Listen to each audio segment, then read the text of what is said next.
real quick.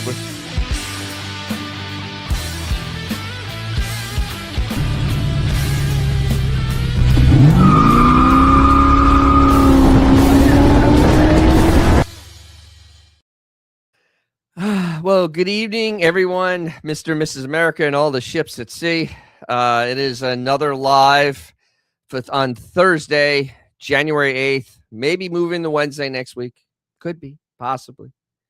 To do our lives then. With me, of course, is Fluno. I'm Dennis, and it's New Year. Same crap. I mean, honestly, it's pretty awful, actually. The whole car world it sucks. So how are you doing, Fluno? How was your New Year? Happy New Year to you, Dennis. Happy New Year to everyone out there and joining us. Very quiet, very nice, beautiful freezing weather. I had a full day on New Year's Day with dinner and friends and stuff. So no, I was at home just enjoying. And 25 was actually a good year, I think, overall for me. And I'm glad it just kind of rolled in, and it feels like, not really normalcy, but as good as it gets. It's as good as it'll get. Good as it gets. Yeah, that's all we could ask for, is as good as it could get. And of course, see, I have my Mardi Gras background now because we're in Mardi Gras season. That's true. As soon as we get past Three Kings Day, it's Mardi Gras. So we're sporting the purple and the green, and that will be for So my New Year was quiet because I don't like going outside with amateurs. Amateur night. I did a parade on the 30th, the 30th down in Ybor. That was fun. How was that? It was short. Time club? It was the bowl game. That was the next day. Yes. So so that was kind of a quiet New Year. I didn't want to do a show last week or over the weekend. I was just tired. I mean, because my sleep was all over the place. Plus, everybody was going look at that. See, here's somebody new. Robin Sage. Hi, Robin Sage. Yes, you skip amateur night. Yeah, we all learned to skip amateur night because amateur night is it's amateur night, and honestly, I just can't handle. I just can't handle people that don't know what they're doing. It's just, I mean, they get sloppy drunk at the out.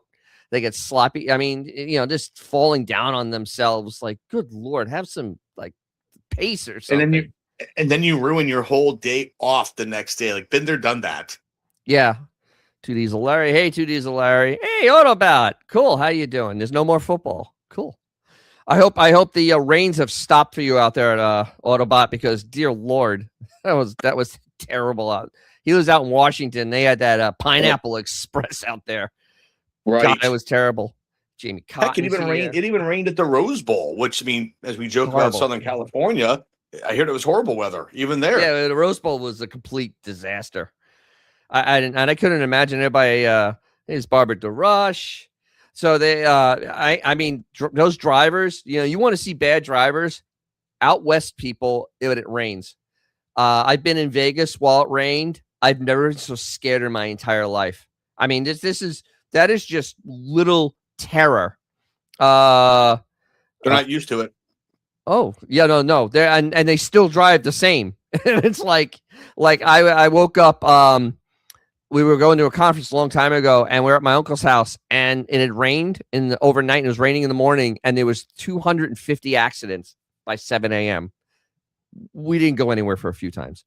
Hey, Robin Sage, I really enjoyed your video breakdown the end of First Brands Group. Any updates on that? I may have missed the other video. You know what, Robin? You're in luck. There's a bunch of news that came out today. That's our first thing of the night, because this is getting ugly. I mean, bad ugly. And I've never seen anything like this outside of like Enron, but this is a private company failing. Enron was a public company and basically ruined a lot of lives. This is a private company, and it's going to ruin a lot of lives, except just not stockholders. It's going to be the people that work at these places.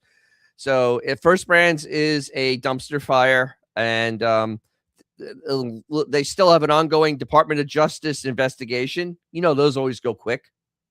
And a couple lawsuits against the owner, and Jeffries Bank, who is already showing exposure of $30 million. $30 million exposure. And that's what they know of, because the problem is that this guy made multiple loans on multiple inventories. So we have no idea what the true exposure really is.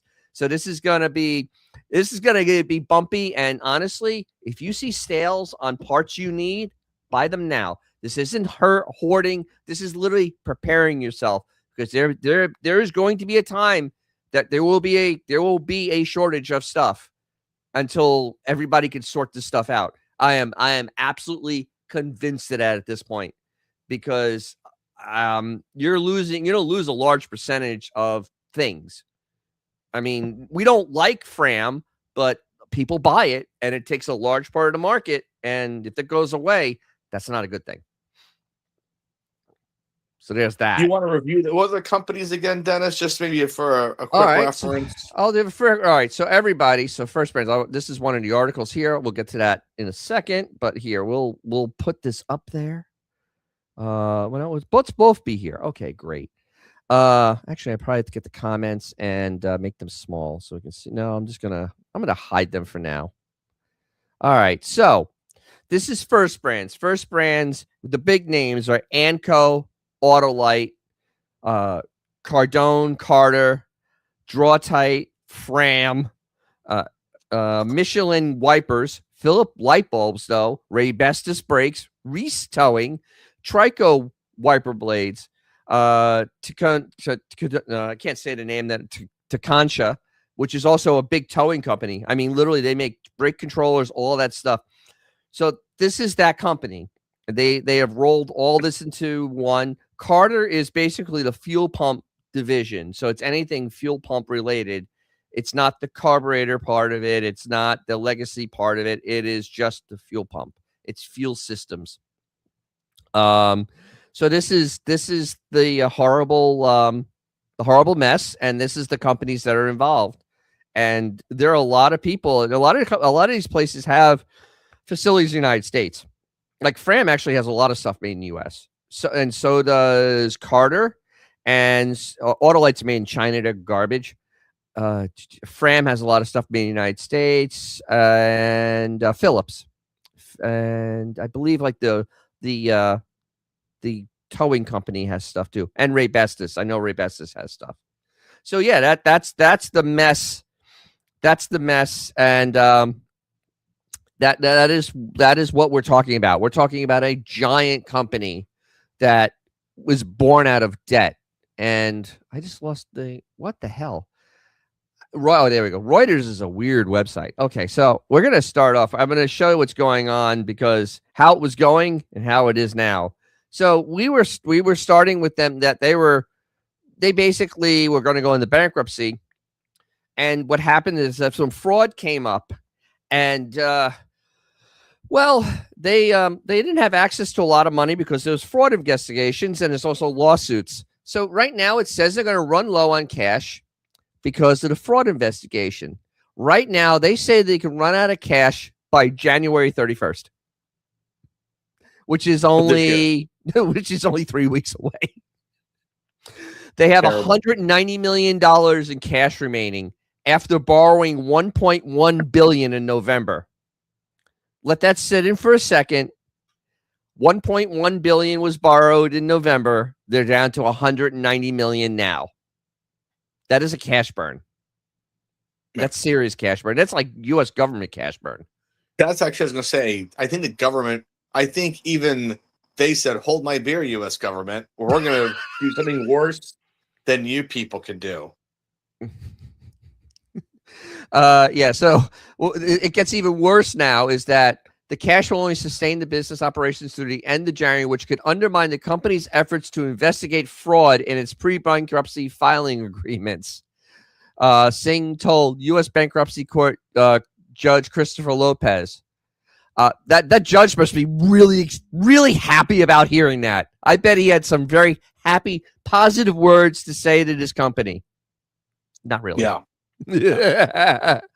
Unfortunately, we don't have a lot of time to run an extended sales process. And this is my part. How are you going to sell this company? How do you sell a company that is being investigated by the Department of Justice? How do you sell this company that's being sued by investors, by the banks, that literally billions of dollars is missing. And now you have them wanting to sell themselves that we don't know where it is. Here is $2.3 billion that they can't figure out where it is. I mean, that's a lot of money. So if you buy this, I don't know how you buy this company, in we don't know if we could who's going to buy this company and how you do that, because you have to unwind this mess, and it's not cut and dry. See, if it was just, hey, they did some bad business moves and they can't pay back their loans, that's a simple sale. Fire sale. Yeah, I mean, honestly, but this is literally going, and you have the Department of Justice going in there, and oh, look at this, we get the rate of car. Hey, we'll throw this in there. What about Al wants me to look at a Nova, is interested when I have the time. Oh, I can't wait for this. Because Novas can be interesting, or they could be a mess. Okay, I'll take a look at it. Well, I'll report back. But so the whole thing is, yeah, Robin Cage. Yeah, the owner was taking loans against future production, which according to you is like mob style interest. Yeah, what it was, they were doing basically invoice loans, which is literally like if the mob was coming in and basically giving you that, we'll break your legs if you don't pay us back, kind of stuff. Usually interest rates are about 40%. And what he was doing was multiple types of those loans on invoices. So he would have an invoice and do 3 loans on it, because that's totally legit. So this is why the Department of Justice is investigating this hard. This is like what they used to sell people glass insurance. Wink, wink, meaning, but sir, I Yes. don't need it. No, you do. Your glass window might break. Right. There might be. It might get broken. There could be an accident here. Wink, wink. Yeah, but you want it insured. Yeah. So he basically, that's hard. That's called hard money in finance terms. Terrible. And they literally went and did this hard money stuff, and there's billions of dollars that aren't accounted for, and people are suing each other trying to get the money back. That's why, and there's no way this company's getting sold by the end of January, because I went through in my video who can buy this. I mean, you're talking about a big company. How many manufacturers in the world right now can go out and drop $3 billion on manufacturing, like parts? Like, I don't think that Bosch or any of these companies are looking to throw cash and stuff, because I mean, things have been tight for these companies in the last 4 years, and it isn't like they have money laying all over the place. Plus, the OEMs have been making it really hard on them with all the electric appliance. And yes, I have a cat. All the electric appliance stuff that's out there, that whole movement destroyed their whole business flow.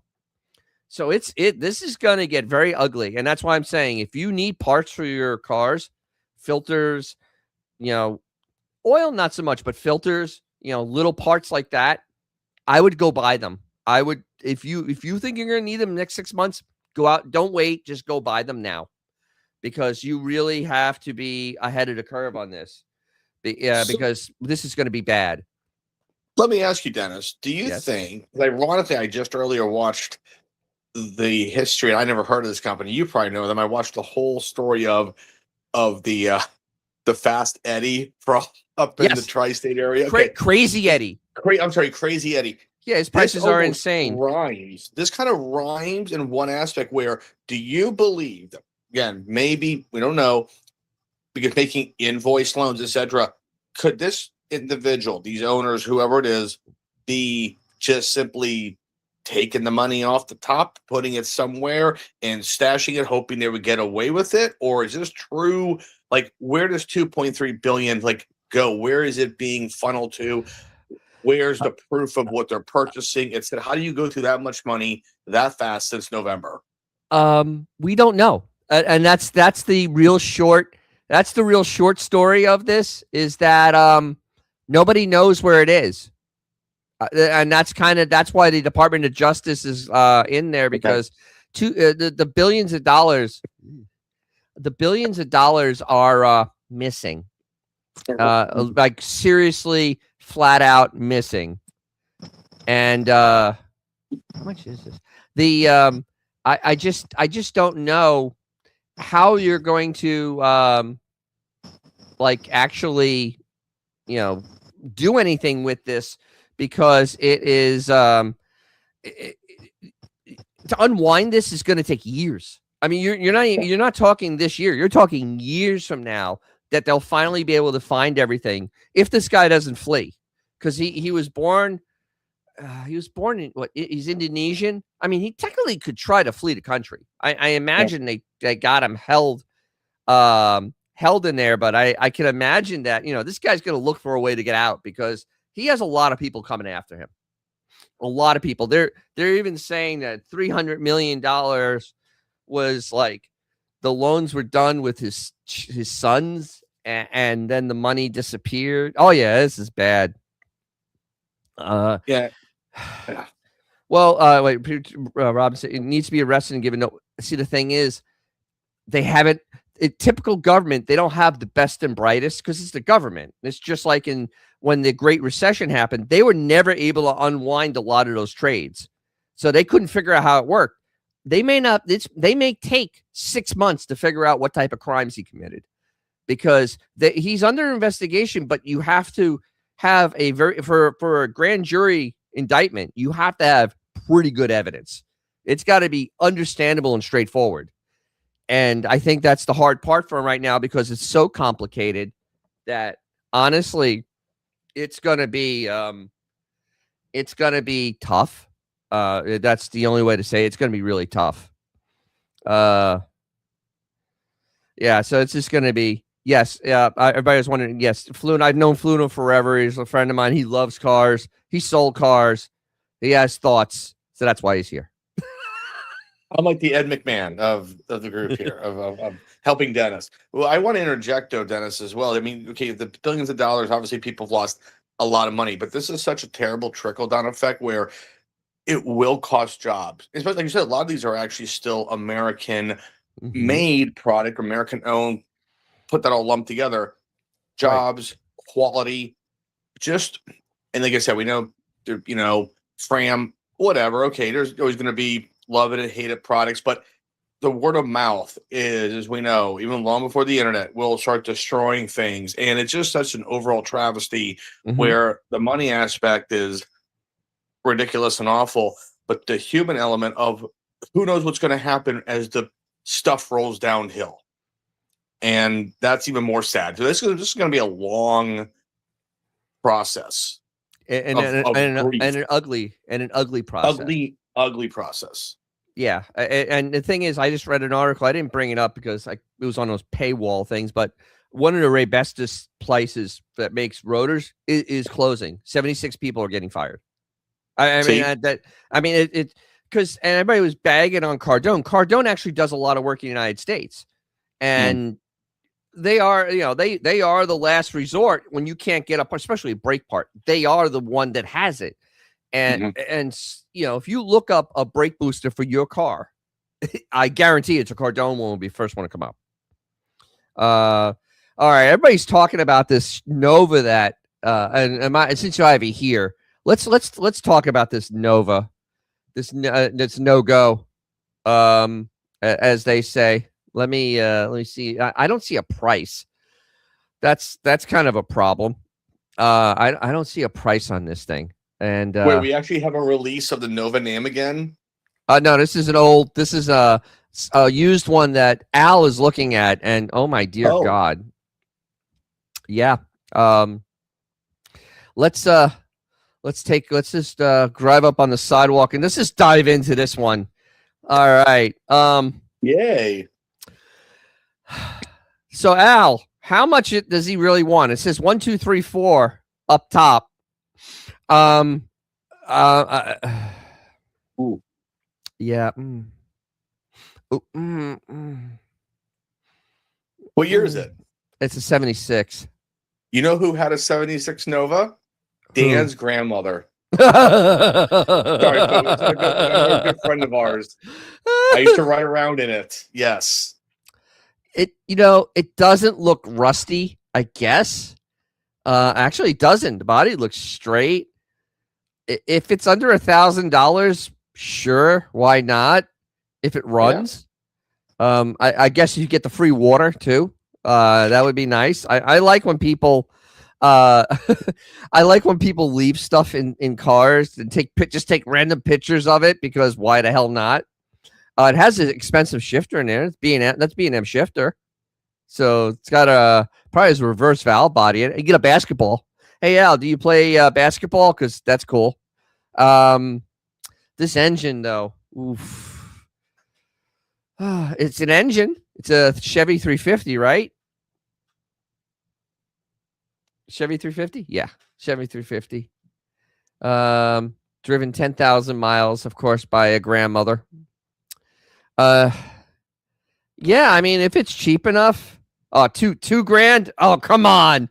This is a $800 special. I mean, this car is it's a 76. No one wants this car. That's. I just want to point out. Go ahead. I'm gonna grind my gears as the guy from I can't think of his name from Family Guy says. Peter says. Yes. I don't understand where this is post Festivus. When you're advertising a car to sell, whether it's $1,000 or $100,000, well, $5,000, normal pricing cars, make the photographs look like you actually want to sell the vehicle. And because no one wants to see, I'm not going to take a picture of my Lincoln with the flat tire. Okay. We won't get into that. We won't get into my sadness on that issue. But why do people all over marketplace, and then they tell you things like, I know what I got. Yeah, we don't. Because I know what you got. You got a pigsty. That's what you got. You don't change the oil on. But it's like, no, we don't know actually how clean that floor is. Do the floors have, as VGG says, vents coming through? So yeah. What does he call them? Air ducts from the floor. From the air floorboards. ducting. Yes. I just don't understand when you have you're trying to make money and you take these pictures. It doesn't take long to put up a good quality 10 photographs, the odometer, the this, the that. Yes, I sold crap out of the car. First take your crap out. Take the crap out of the car. First thing, take the crap out of the car. So I'm looking at this. Honestly, I would check all the fluids on it. I would smell that transmission fluid. I'd friggin' taste it. The oil, I'd look at it. I would bring a flashlight to look at the oil and see if it sparkles. I would bring a magnet with me, a refrigerator magnet, put it all over the car and see if it sticks, because refrigerator magnet will truly, it will truly tell you if there's Bondo all over this car. I mean, the interior, from what I'm seeing, doesn't look bad. It looks disgusting, but it actually doesn't look bad.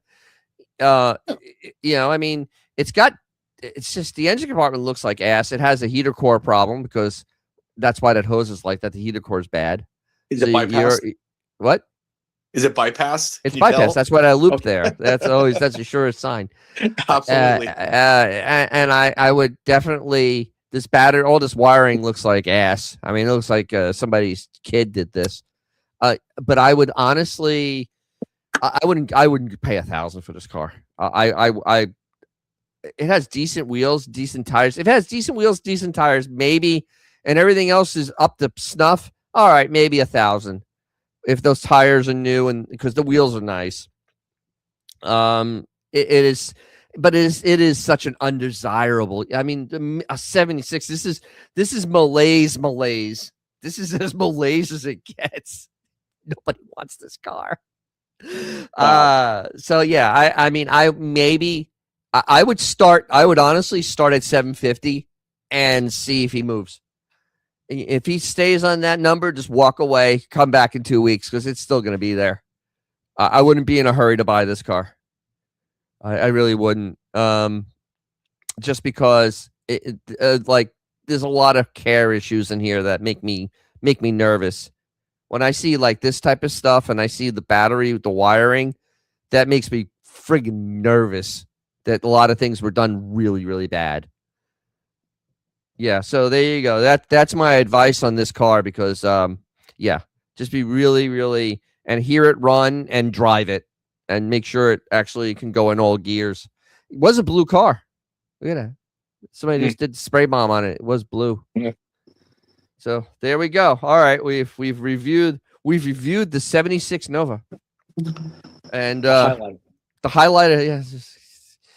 Actually, it was really funny on I always tote through Marketplace, and I actually saw a bunch of early 2000 cars that are coming under $2,000, like BMW E46s, like running cars, not saying they overheated, because that's my favorite on an E46. Oh, it just runs warm. Well, it means the head gasket's blown.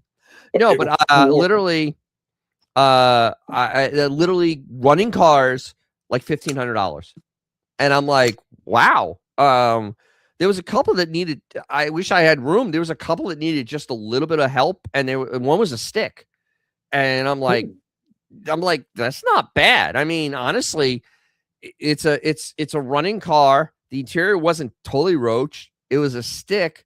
It needed a little this and that. I'm like, you know what? That's not a bad car. It was a 320. It was a 325. So it had the smaller six in it, which is a lot easier to work on. The 330 is actually kind of a pain in the ass. A sedan or coupe? Sedan, which, honestly, just a regular car. I mean, so that's cool though. A stick shift sedan. That's kind of cool. I had one. I had two sticks. I had actually, one was a sequential and one was a regular stick shift. Yeah. So but yeah, Robin Sage, he's following along too. Prices are finally coming down. So goes, yeah, it's amazing that it took how long since Cash for Clunkers? Almost 15 years. And finally the market is starting to stabilize where you can go out and buy an $800 car and it not be a total piece of garbage. I have seen $800 cars going, that's not bad. It's not bad at all. I mean, there is a few, I've seen a few decent E36s that weren't terrible. And I'm like, that's not a bad car. And they were like $3,000. And I mean, for an E36, that's a good. And it was stick shift running car, simple car to fix. So I'm very happy that they're finally, some of the cars are coming down. And the thing is, though, it's because there really, if you think about it, there really isn't a lot of 12-year-old cars out there, like from 2009 to 2011. There really isn't a lot of cars. That was a very bad time. And so now we have kind of that dead zone. So now you have a little bit, and you have newer, which people are kind of scared of, or they're not getting rid of them because, they're in the hole for that car and you can't replace it because goddamn, the car is expensive now. And then you have the pre-2008, which people were getting top dollar for because they were the last of the simpler cars, but now they're just getting to the point where they're getting old and you can't ask top dollar anymore. You're not going to sell the car. So that's a good point you brought, Dennis, because obviously I'm always looking at, cars on the road, this and that. And it's amazing how you will still see so many, like the BMWs you talk about, when I say vintage, 90s, and you'll see like 98 Accords. You'll see a 2000, this and that, maybe an 04 Accord here and there. I know Honda's, Toyota's a little bit different, but you will not see like 2011 Chevy Cruises at all. There are some cars that are literally magically been wiped off the planet, it seems, and they're gone. And that is truly a great point you brought up, because there's that era, and I didn't even like that era where everything they were trying to be futuristic, but now it's all dated and cheap. And and I'm not being funny here, but I remember selling a Saturn, whatever, that little Eon or Ion, whatever. We couldn't give the thing. We couldn't give the thing away for like $4,000, and it was only a 4-year-old car back in 2012. It was an 808. But there are certain cars that truly are absolutely, they've just vanished, like the Dodo. They're gone. Yeah. Well, Robin Sage is a great thing because we're kind of spoiled in Florida because, stuff doesn't really rust down here. But, he's up there in Detroit, the Rust Belt. And a truck that's 1,000 down south is $6,000 there. Actually, Robin, down here, man, trucks are king. 90s trucks are $5,000. Right? I'm not kidding on that. Even Dodges, even Dodges from the 90s are $5,000. Just to get a board, it's $5,000. And because trucks in Florida are like they are the pinnacle of vehicle. It's just it's a thing. And I mean, if you have a truck, it's always worth something down here. Like I've seen Rangers, like 2010 Rangers, they're like $7,000. Yeah, and brand new, they were like 15. They were 15 new, and they're like starting 7,000 now. Starting price, about 15, 16 brand new base, but still. Yeah, but I mean, they're and honestly, the thing about that truck is that it's when you have that V6 in there, or even that 4, and you put it with a stick, it's indestructible. I mean, you just drive the truck, and you know, until it gets hit by something. It's the only time it's going to stop. But yeah, so that down here, man, trucks are like they're utterly the pinnacle of vehicle. So I mean, yeah, even more than performance cars, they really do hold their value. Oh my God! Wait a minute, Robin's. Wait, I saw a '92 Dodge Intrepid in the background of a video of a building here in Detroit. It was so distracting. I was like, holy crap, I haven't seen one of those in 15 years. I literally haven't seen an Intrepid in 10 years. That's another car gone. And they were everywhere back in the day. Yeah, but you know why they're gone. The engines sure. and the air conditioning systems were junk on those cars. They had top end problems with the valve train, and I mean, once they broke, they were done. And also the ASIS system, when it broke, you because the car had no value because they were junk, and that cab forward never caught on, thank Christ. And sadly, I will interject. I actually back in the day actually thought it was a very sharp looking, unlike the boxy 80s, forward, pardon the pun, but forward looking car. I think they did a very good job, in my opinion, of trying to get away from that K car look. But when you don't have the quality that goes along with it, it ruins everything. I want to know a fun fact about that car. That car was built on a Renault concept car. That's right. That's true. Yeah. Yes. That was based on a French car, so it was doomed from the start. The last era of that merger that had happened with AMC, with all that trickling still going on at the very end. Yeah, but that they were so done with, and I'm probably going to do the video on Iacocca because they were so done with Iacocca by '91. They were just like, okay, this is enough, and that's why he just got unceremoniously just removed, because everything was K car. And if you look at and here's another thing, we're talking about classic cars. From the 80s, every manufacturer except for Chrysler, has something that people want now. Fox body Mustangs, you can't touch a Fox body Mustang now. On those Camaros, when they actually, in the Camaros, the Firebirds, the Trans Ams, when they put the 350 in there, you know, the top end ones are untouchable. The T-top ones, if they're in good shape, untouchable. They're expensive, those cars. The Shelby Chargers, 2,000. I mean, seriously, they have no value. They have no value because, honestly, compared to the other cars, they're not fun. I mean, they're quick, but a Fox body Mustang with $1,000 of work to it is a scary car. It's an animal. Those cars, they never become scary because you can't. There's nowhere to go on that car. Plus, there's no aftermarket for them. There's no support for the car, and everything's based on a K car. Exactly. So and so that's a lost decade for Chrysler. A very, very lost decade for Chrysler. It's kind of sad if you notice that. Robin Sage, once again, though, this is dead on. I'm noticing a lot of vehicles from even as recent as 2018 have a lot of parts that are just obsolete, especially the plastic hose connectors. Oh, this guy has an AMC Rebel wagon. Holy crap, that's rare. Oh, that is cool. Damn. A Rebel wagon. Holy You know who crap! he needs to write? He needs to write Adam from Rare Classic Cars and Information, because he has a 70 Ambassador sedan in like beautiful 70s green. I'm just saying you'd probably have a great conversation with Adam from Rare Classic Cars and Automotive History on YouTube. Yeah. That's really awesome. Oh wow. Oh, look at that. He's a paraplegic and drives with hand controls. Good for you. Driving Yeah. Omni X. An Omni X would be an interesting car to drive because that was Oh, only wow. it was all-wheel drive. I believe that was the only all-wheel drive one they made. And the Omni was actually based on a previous car. That was based from this European Chrysler product from the late mid-70s.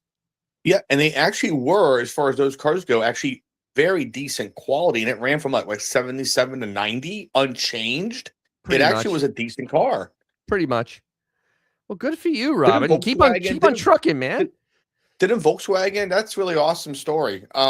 Didn't Volkswagen have a lot to do with those cars? Yes, they actually supplied the engines for the first couple of Okay. years. There was a whole work because Chrysler's European branch was garbage. They never see that was the difference between Chrysler and Ford and General Motors. General Motors and Ford had a very good European presence. Chrysler's presence was an embarrassment, and by the time they started losing money, they jettisoned everything because it was just they were just swimming in debt. So. Yeah. All right. First choice part, like First Choice or whatever that company is. First Brands. So hold on. Look, we have one little. Well, we're gonna tie a bow on First Brands at this point because there's one little article. Oh dear Lord. So this is First Brands announced launch of marketing and sales process to secure a long-term future for brands and global platform. So they have to try to do this. They're discussing with ad hoc group of lenders regarding comprehensive agreement to provide additional dip financing and stalking horse bidder for select business units. So basically, they're trying to do M&A.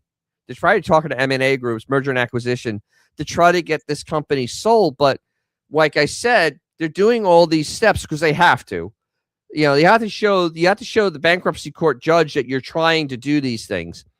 But unfortunately, the Department of Justice and lawsuits are going to make this almost impossible. I don't know how you go back to a set of lenders after you've pissed through $1 billion in 2 months. I'm trying to figure this one out at this point because they literally are looking for new ownership, but who's going to buy them? And how are you going to divvy up the pieces? Because who knows who had more stuff, illegally done? Which division was it? I mean, and that makes a difference because DOJ, they don't care who the new owner is, if it's sold or not. They're going to investigate the company. And at the end of the day, if people in the company were actually not just the owner, but people in the company are liable, the company itself will get fined because that's the way it works. So do you buy a company that you can possibly get fined after you buy it? So I don't know. I mean, so here they took all the highlights of them, but it's just like I'm just thinking that this is going to be not good. They complete the process in the first quarter of 2026. I don't see that happening. I just don't. I just don't see that happening. This is this is really bad. When I first read this article, it's really bad. At this point, British Leyland is a success story compared to. And I'm really in the dirt on that one. I mean, I'm really grasping. That's a pretty good one, though. Oh my! Well, at least they weren't embezzling; they were just losing money. They knew where it went. Embezzling. They knew where it went. Wow! All right, so Robin Sage. We have to look it up. If you type in 1970 AMC Rebel Wagon on Google, it's the yellow one that pops up in pics. I built a 97 Mustang notchback with a supercharged 4.64. Oh, dear God, out of a 2004 Cobra in 2004. Holy crap. That's a rocket ship.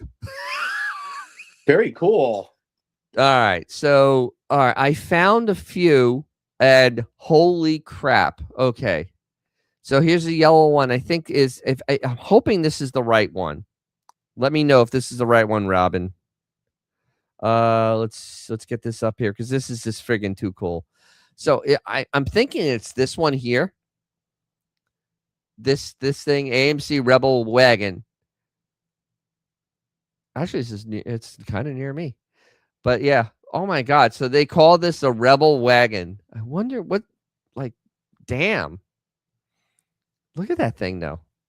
I actually like that cream yellow. That's actually a good looking color on it. This is a nice looking car. I mean, for an AMC, it was really a cool looking car. I'm surprised they didn't sell more of these because station wagons were the thing, man. Yeah. Wow. Look at that, though. This is a cool looking car. Oh yeah, this is the catalog showing how you can load stuff in there. Damn. Oh, that's it. Oh, that is his car. Okay, cool. Oh, how nice. This is just absolutely just a damn cool looking car. This is a damn cool looking car. I like it. I like the wheels on it. Everything about this car. Let's see if I can open this in a new tab. Let's see if we can go to that now. Free bumper, no emission crap. Also, yeah, really cool. It's taking forever to load, of course. But yeah, I mean, it's a slick looking car. I mean, as the 4 headlights. I mean, I like this. I have a soft spot for station wagons because honestly, you can do so much with them. Oh, hold on, here we go. Sold. It doesn't. You have to put the thing across there. Look at that. They literally just put it across there like asses. You bastards. But yeah, so that's a cool car. Good going. Yeah, Hialeah. Wow, look at this. Hialeah yellow with 26,000 miles on it. Oh, and yeah, he bought it near me. Yeah, I that's cool. Excellent. Good for you, man. That's near Fort Myers, right? No, I thought it was in Lutz. Hialeah? No, that's South Florida. No, Hialeah is the color. The color of the car is Hialeah. Oh, I'm sorry. I apologize. That's also a city in Florida, which is yes, it is. Interesting. But that's why they named it that because look at this stuff. That reminds me. That does look like South Florida. It's nice. It does have a little of that South Florida look. I love the wheels though. The wheels are just freaking boss on this car. Oh wow, look at this, man. They could actually wow, you can really trick these cars out. Oh, look at that. The nice wood. And it swings out. So I guess it's a 2-way. Oh, that's freaking cool. Oh wait, somebody has this is the back of it. Holy crap. Damn. This is a nice sidetrack. I like getting on these sidetracks. Holy crap, this is a cool car. That is a cool car, man. In Tampa. Very nice. 304. Oh god, the 304 is good engine. V8 shift command automatic. So that's probably 727 in it. Because that's usually what they're using was if the automatics was 727s. So it's pretty indestructible. 304 was actually pretty good engine. Never heard anything bad about it. Then everybody's saying they blow up easy or whatnot. Pretty good. So cool. Oh man, he's really bringing it, man. That's some good stuff. All right. So hey, are you ready? Are you ready to talk about Stellantis? Because I am ready to talk about Stellantis. Oh, we know. Oh, yes. I am ready to talk about Stellantis because they released their 4th quarter and year-end numbers. Now, before I put up the numbers, how many chargers did the appliances did they sell last year? For the whole year. For the whole year. If you have a hard time, I can give you a multiple choice. And you can try to pick one. So for a whole year. All right. So did they sell 5,000 of them, 10,000 of them, 7,500 of them, or 12,000 of them? 5,000. Close. They sold 7,500 of them. For the whole year. Charger EV, 7,421. 346 in the 4th quarter. Wow. They almost sold as many leftover chargers in the 4th quarter as brand new electric appliances. More people probably leased Phantom 3s on then. Do you know more people bought Supras than this car? The car that's going out, that's actually going away. That more people bought Supras in the 4th quarter. They're getting rid of that already? Yeah, they're coming out with their own Supra. Oh, good. Okay. Their own Supra. Very good, right on stage. Very good. Yeah. So this is Stellantis, and they're running around like they like invented, like they split the atom, and the management there really doesn't have a clue what they're doing, because I'm going to show you a little compare and contrast, because this is where facts come into play. So for the total year, they sold 593,000 Jeeps, which is barely above last year. The Ram pickups, they sold the same as last year, 374 compared to 373. Yay, I guess. And all these things had massive rebates on them. Like they were putting cash on the hood. You know how that works. They start putting cash on the hood, the profit goes down. And here we go. Go ahead. The difference is at one time you get like $3,000 rebates, like, oh wow, that's actually kind of cool. That's an average of like maybe $60, $70 payment. Now they got to lay out like $25,000. I mean, and I'm not being funny. They literally are so overpriced. They're dropping like 10 plus thousand off on some of these cars, and it doesn't even make a dent in I saw to really put a point in. I saw an Charger EV local dealership, half price, half. Oh. It was a $52,000 car. It was $26,000, brand new car, never been titled, brand new, $26,000, and they still can't sell it. What? I would have signed that dotted line. Oh my God, I'm so. My friend told me they're leasing them for like under $100 a month just to get them off the lot. What? Just giving them away. Hell. Just giving it away. I'll at least want to overview it, Dennis. How does this? Just go to your local Stellantis dealership and just point out one of the EVs that's sitting there gathering dust and say, "Yeah, I'll give you $1,000 down, and I'll give you $100 a month." That's what my dad's payment was for a '63 Beetle. New. So I mean, things are going really bad. So Chrysler brand sold only 126,000 vehicles. 110 were Pacificas, the worst minivan made. And then Dodge, 81,000 Durangos, and they sold 101,000 vehicles. And the Durangos, they were throwing cash on the hood all year. Think about that, though. A vehicle that literally is basically suddenly it's 1998, okay, is selling like hotcakes. Because they're almost 30 years later. Because they're putting cash on the hood. Literally, you can get one with a V8. You get a V8 one for $40,000. Because they can't sell them for a full price. Now, to contrast that, you say, "Oh, that's not so bad, 80,000." Ford sold 260,000 Explorers. Oh, sure. I'm just saying it's interesting. I know, but this is hilarious. It is hilarious. It's sad. Of course, nothing can be as bad as Fiat in North America. They sold 84 Fiats. They're still here? Yeah, I know. They're still here. And of course, my favorite punching bag, Alfa Romeo, 874 in the fourth quarter. 5,600 Alfas sold in the United States. Who knew that wouldn't work? Oh, wait, me. Chrysler is as good as dead. Robin Sage is saying here, I feel Chrysler's as good as dead because, all right, we're in January 2026, right, Mark? Right there, Fluno? Yes. So, yes. Fluno, we're in 2026 January. Have you seen a prototype of any new Chrysler vehicle? No. Okay. Nothing. Have you heard of a Chrysler vehicle? Have you seen a test mule? Have you seen anything for a Chrysler vehicle for 2027? No, and to interject, I've got a dealership 2 miles away from me. I should do like a Thomas Siebel video one day and just send it to you and do a little walking around, and just see what's going on there, because it's not good.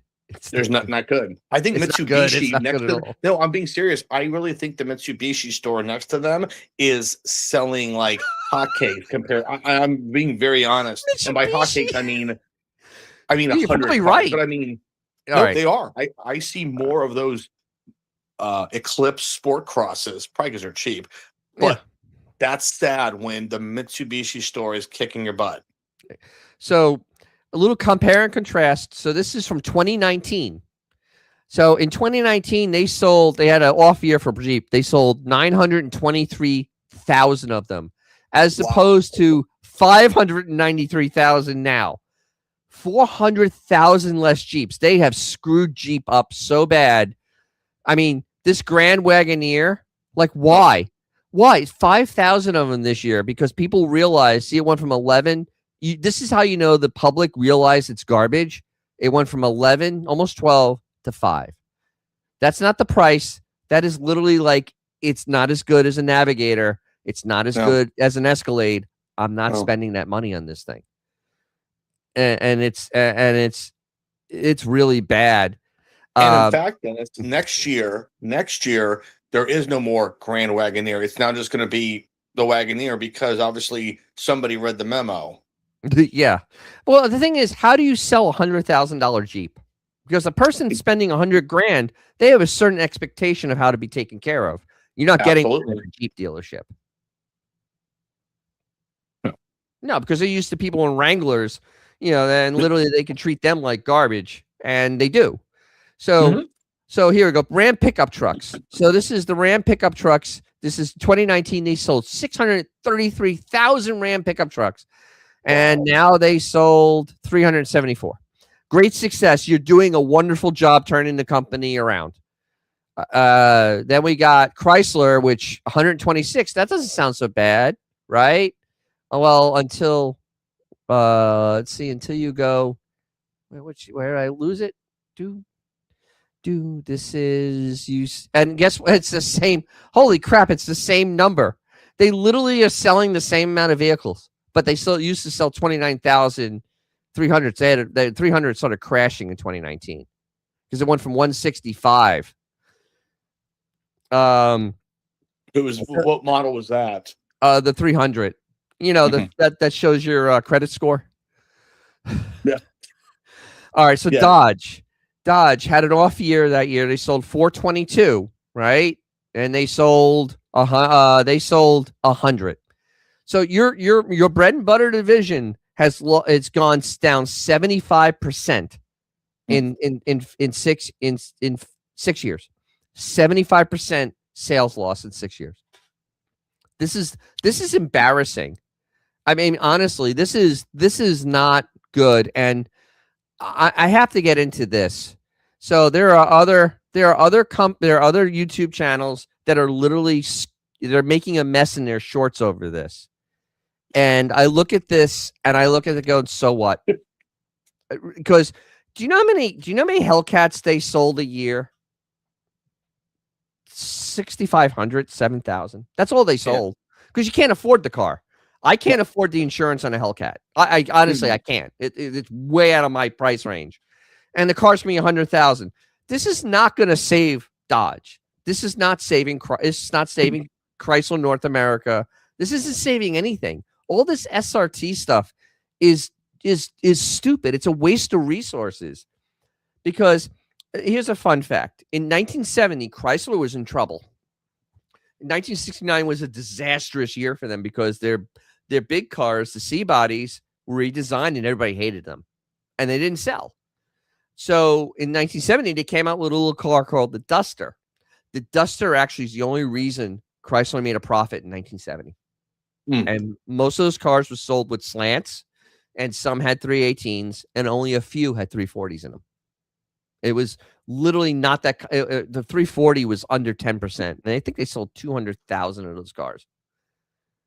And that's why. That was the cheap, economical car, and it actually kept the company in business because they were in a lot of trouble after 69.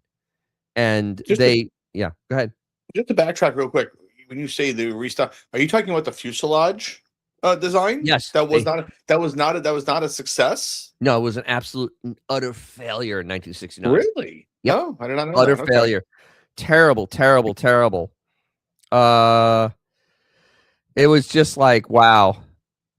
It's actually kind of like, damn. But this is the problem they have is that they have Kuniskis, who I really don't have much respect for.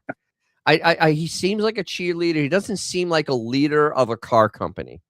A leader of Hmm. a car company, as much as I don't like Farley at Ford, he's a leader of a car company because he takes hard decisions. He realizes he needs stuff that moves. Everybody loves Mustangs, but he realizes he's not going to base the company on a Mustang.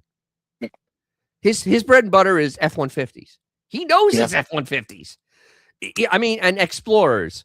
You know, he realizes that these are the vehicles that are going to keep those lights on and keep the shareholders happy and the Ford family happy. And he's not running out and going and making supercharged, trucks and supercharged and more Mustang models because, I mean, and the Bronco's the other vehicle that keeps the lights on because they make a good profit on the Bronco. And they've sold 130,000 of them this year. They actually had the Bronco's selling very well. It's going to catch the Wrangler soon because it's a better vehicle. But, even General Motors, I as much disdain I have for General Motors, they actually understand that, like, look, we can't build EVs. We need to develop a couple new V8s. And they're going to have 2 new V8s next year. They know that they have to sell trucks. They have to sell SUVs. They got to have some type of cars. And the Corvette can't be a piece of garbage. I mean, it's literally, it is something that truly they get. And I look at Filosa at Stellantis, and I don't think he understands North America's market. I don't think he gets it. I think a lot of people in that company like stroking themselves and feeling like they're swinging the big dick around, and they're not understanding that their products aren't selling. I can't wait for the end of the first quarter to see how bad the Huracan 6 Charger does, because I don't think that's going to sell really well. I think it's going to be Mustang numbers, which isn't good for Dodge. I mean, maybe in the quarter they'll probably sell like 5,000 of them, which isn't really going to be big. Go ahead. And as someone who absolutely still to this day loves coupes. I mean, I love the we'll say the American term coupe, okay, whatever. But Yeah, the E-Class coupe, they're still beautiful coupe, but they're not in anymore. So they're a nice niche vehicle, but that's not a bread and butter. I mean, even two-door trucks, which I actually still like. I just like two-door cars in general. Still, they're cool looking. But we talked about it last time, how Dodge doesn't even offer the two-door truck, but they make sure to brag about incandescent taillights, which is like 1925. Why would you put that on your brochure? Incandescent taillights, like, yeah. But I digress. But that's the thing, is they're literally putting their bet, they're hedging that somehow the two-door car is going to make a radical comeback, which in my book I would absolutely love, but it's not going to happen. So would I. I mean, I have 3 two-door cars. But actually I have 2 as well. Right, one's a Roadster, but still, the Lincoln. But that era is, in as much as, and I like my crossover, but I still like sedans too. Fine, whatever. But heck, even the 2-door Wrangler has gone a little away down the trough.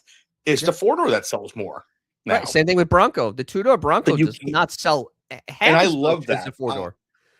Is yours 2-door or 4-door? Ours is a 4-door because the 2-door is painful to get into the back of. Okay. It is not a fun, and there's no storage in the back. So it's like, it's not a useful vehicle. Right. But I love the way it looks. But you're right, though. It's just not, in today's era, a practical, the personal luxury kind of car from the 60s, 70s, and 50s. It's just 80s even. It's gone. So why are they doing this? Like, they literally have no insight to what's going on here. And the funny thing is that the electric appliance, and I see a couple of comments I want to get on, but the electric appliance, they finally released the 4-door now. Like, literally, they went an entire year with a 2-door electric appliance, and it's like, the 4-door at least would have had a shot at maybe somebody buying it. But you release it now at the end when nobody wants it. And it's like, I can't imagine those are going to be moving. I mean, I'm going to go to my dealership next week. I'm going to kind of walk around. I can't imagine that it's going to be pretty. I may get mugged. You know what I mean? You know who I'm talking about when you walk into the dealership and they like mug you. Oh yeah. Oh, it's the vultures. They're looking for the potential victim. Right, exactly.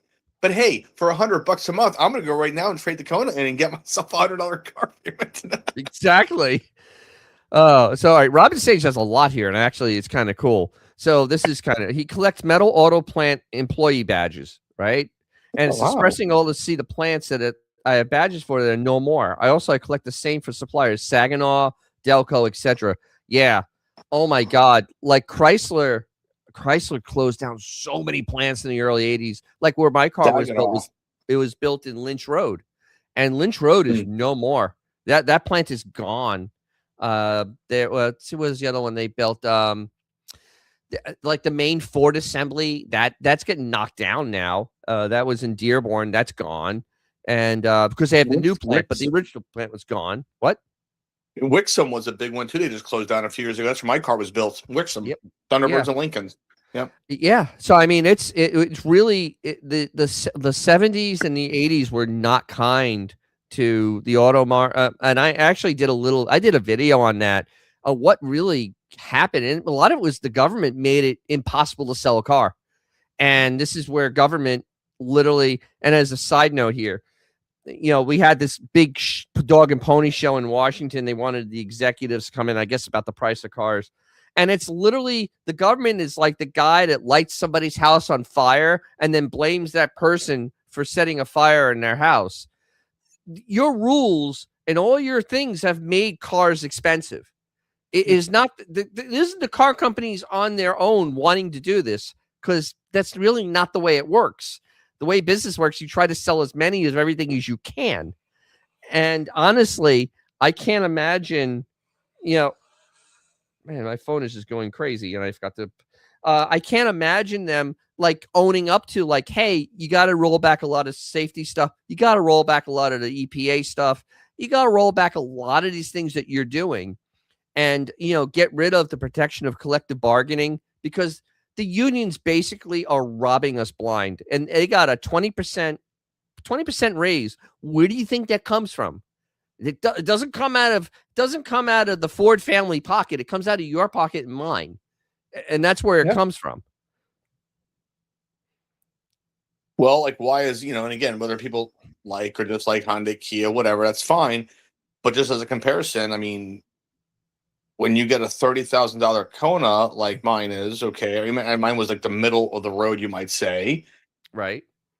Very well equipped. A lot of tech, a lot of this, very 21st century.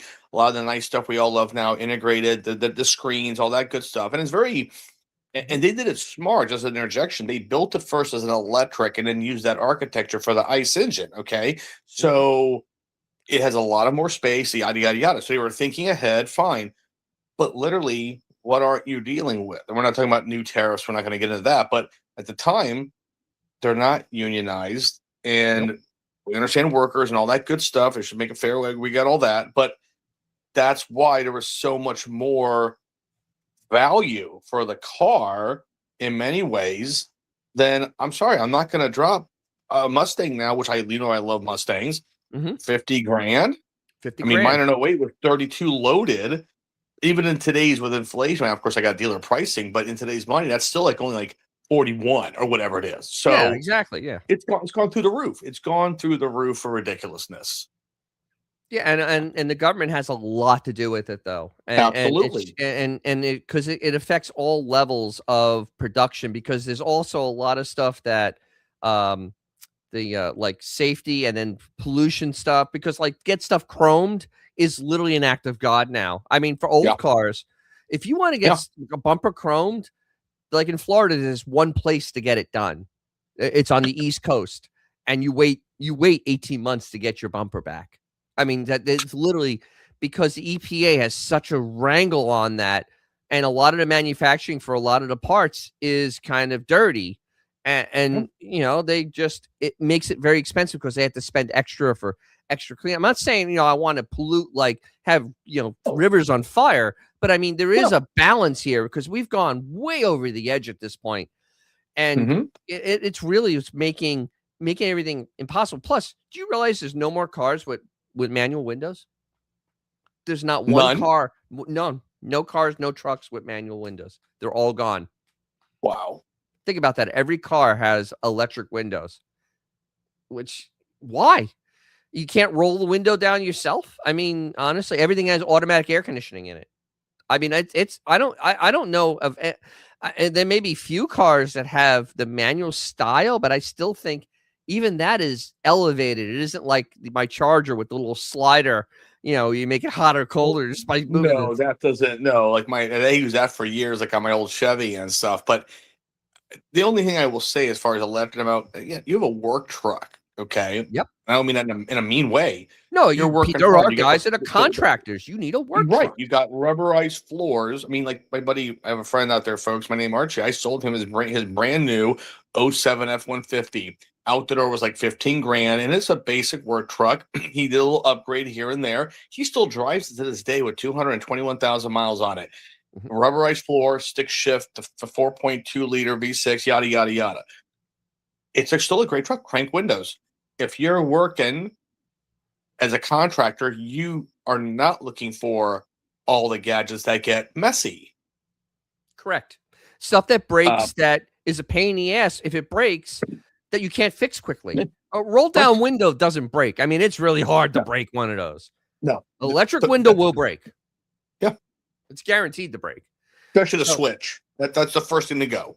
Yeah, I know the last time we did this, we looked at Ram and Ram's cheapest friggin' work truck. I mean, if you want a diesel one, their cheapest one's over 70,000, and it's a 4-door, which I'm like, most contractors don't want that. They want a 2-door truck or an extended cab, because the 4-door is it's 3 feet, 4 feet longer.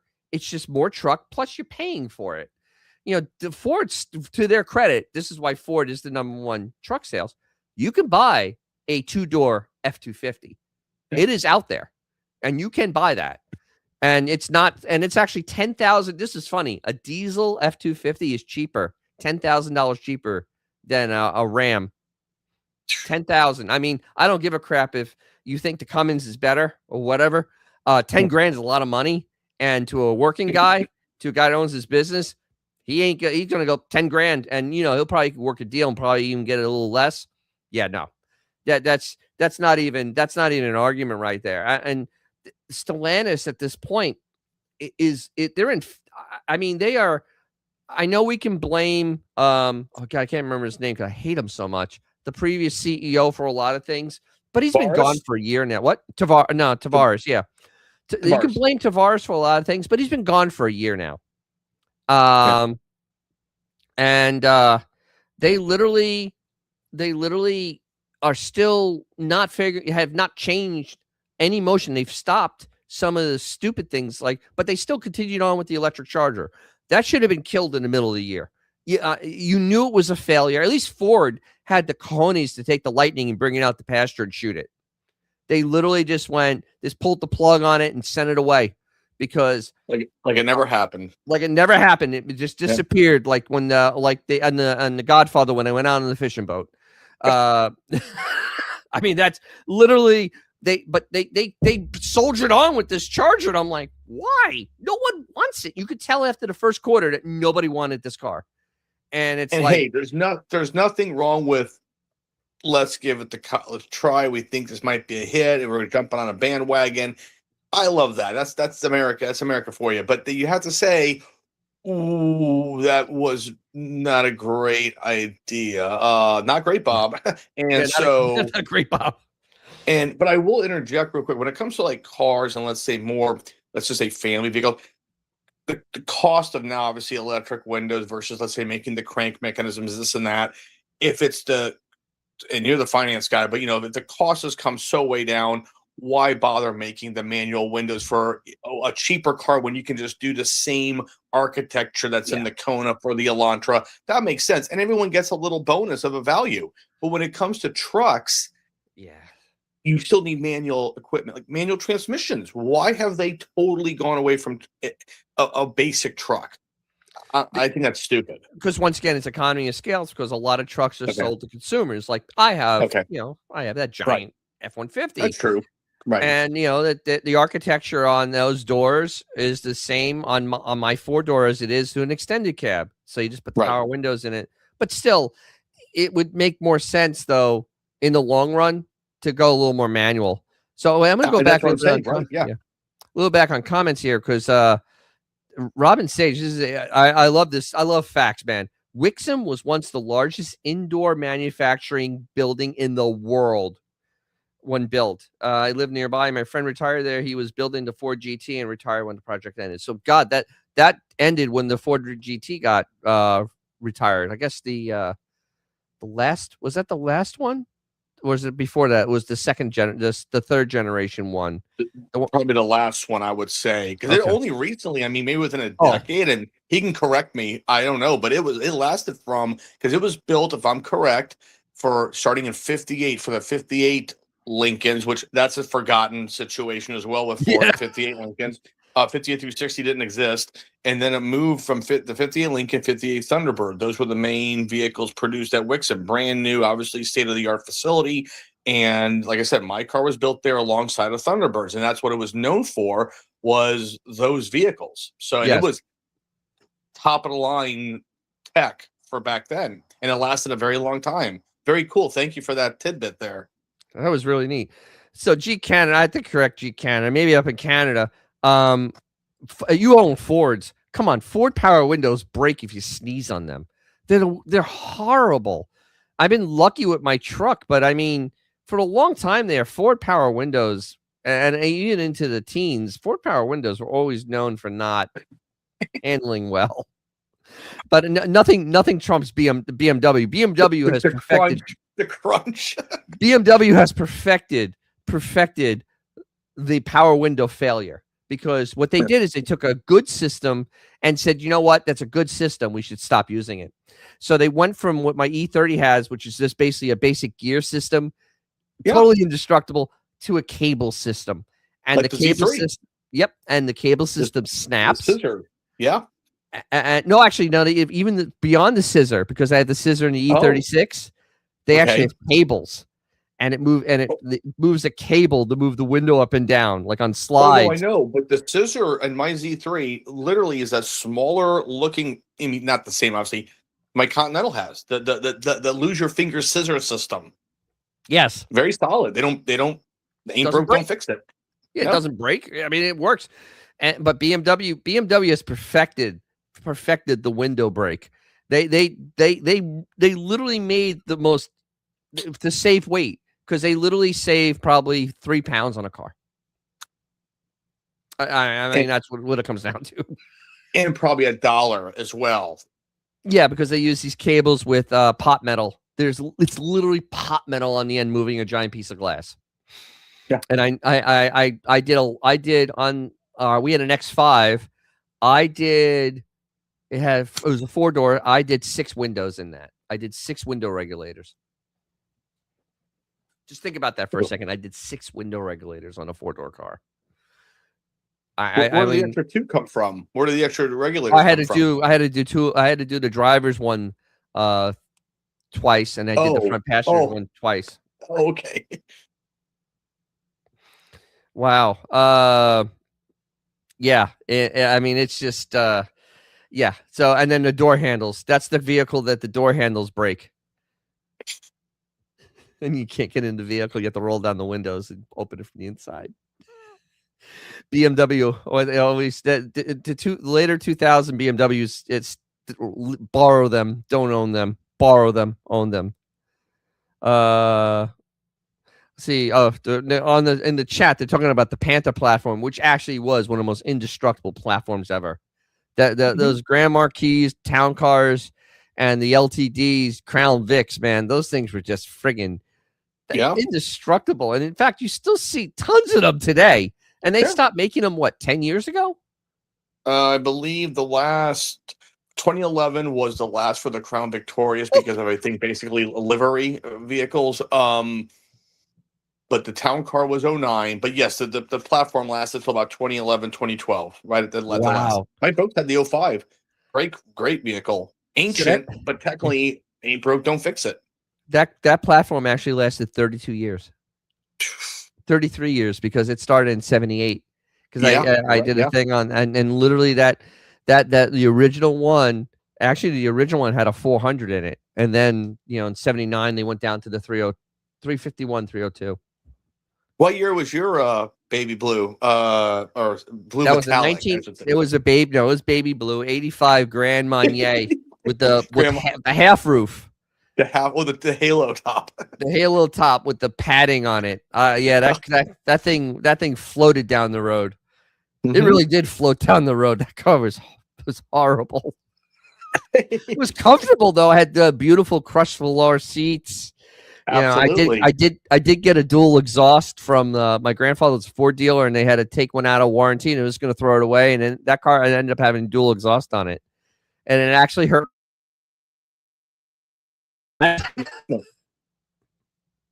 Dual exhaust actually hurt my fuel economy on that car. Oh, That car got 15 miles to the gallon. Yeah, the car was horrible, but it was indestructible. I think I traded it for a while.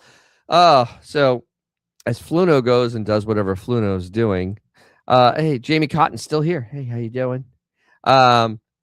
We're gonna move on to another fun little thing. So let's see. Oh, let's see. Let's go back to this. Hold on. Robin Sage, Rickson plant closed in 2007 at the Gen 1 Ford GT. Latest jump was built in Flat Rock. Okay. So that was the first revival. So that would actually be Gen 2, or actually technically Gen 3, because there were 2 generations in the original one. There's GT40, but I guess it's a Ford GT, not a GT40. I like the first one. The first one had the 5.4 liter supercharge in it. Friggin' incredible sounding car. There's actually 2 of them that run around here in my neck of the woods. And you can immediately tell that car when it's going by you. Let's see. Here we go. 83 Crown Vic and 85 Town Car, flooded like giant boats. I built the motor in a Crown Vic and drove to Daytona Beach at 100 miles an hour. I mean, 16 hours. Thank God. Yeah. Well, I didn't build mine. I just had the wonderful 302 in there with the fuel injection, and it wasn't so bad. Look at that. 50 degrees. It was 80. I hate to say this. It was 86 here today. It was not a pleasant January day. I did lay out in the sun, so there is that. So is Fluto coming? There he is. Cool. Sorry. It's okay. So yeah, we were talking about beautiful up here. Yeah, we're talking about Crown Victorias and town cars. Yeah. I actually, there's a side note. This Saturday, I'm going down to the University Town Center in Sarasota. They have a Cars and Coffee. They fill up an entire section of a mall parking lot. I know that area. I know that place. Yeah. And so I had to be there at 6:30 in the morning. It's an hour drive, and I'm driving the Charger. Yeah. I'm meeting my friend down there I do my other podcast with, so I should be having a nice lunch somewhere and maybe go to the beach. She lives by the beach, so we'll be driving the Charger with the roof open. Oh, very nice. I'm upsetting G Cannon because it's nice out. Yes, I'm wearing shorts and a short sleeve shirt. It was quite warm.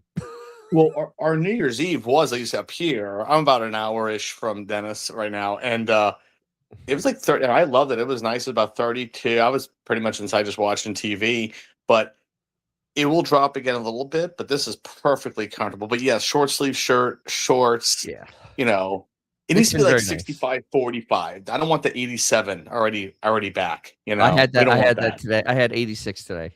Ugh. It was kind of dry, so I had the door open. I let some air in the house. I was working on some videos and stuff, and literally, this makes up for the 95 for 4 months straight. Oh, it gets ungodly. Yeah.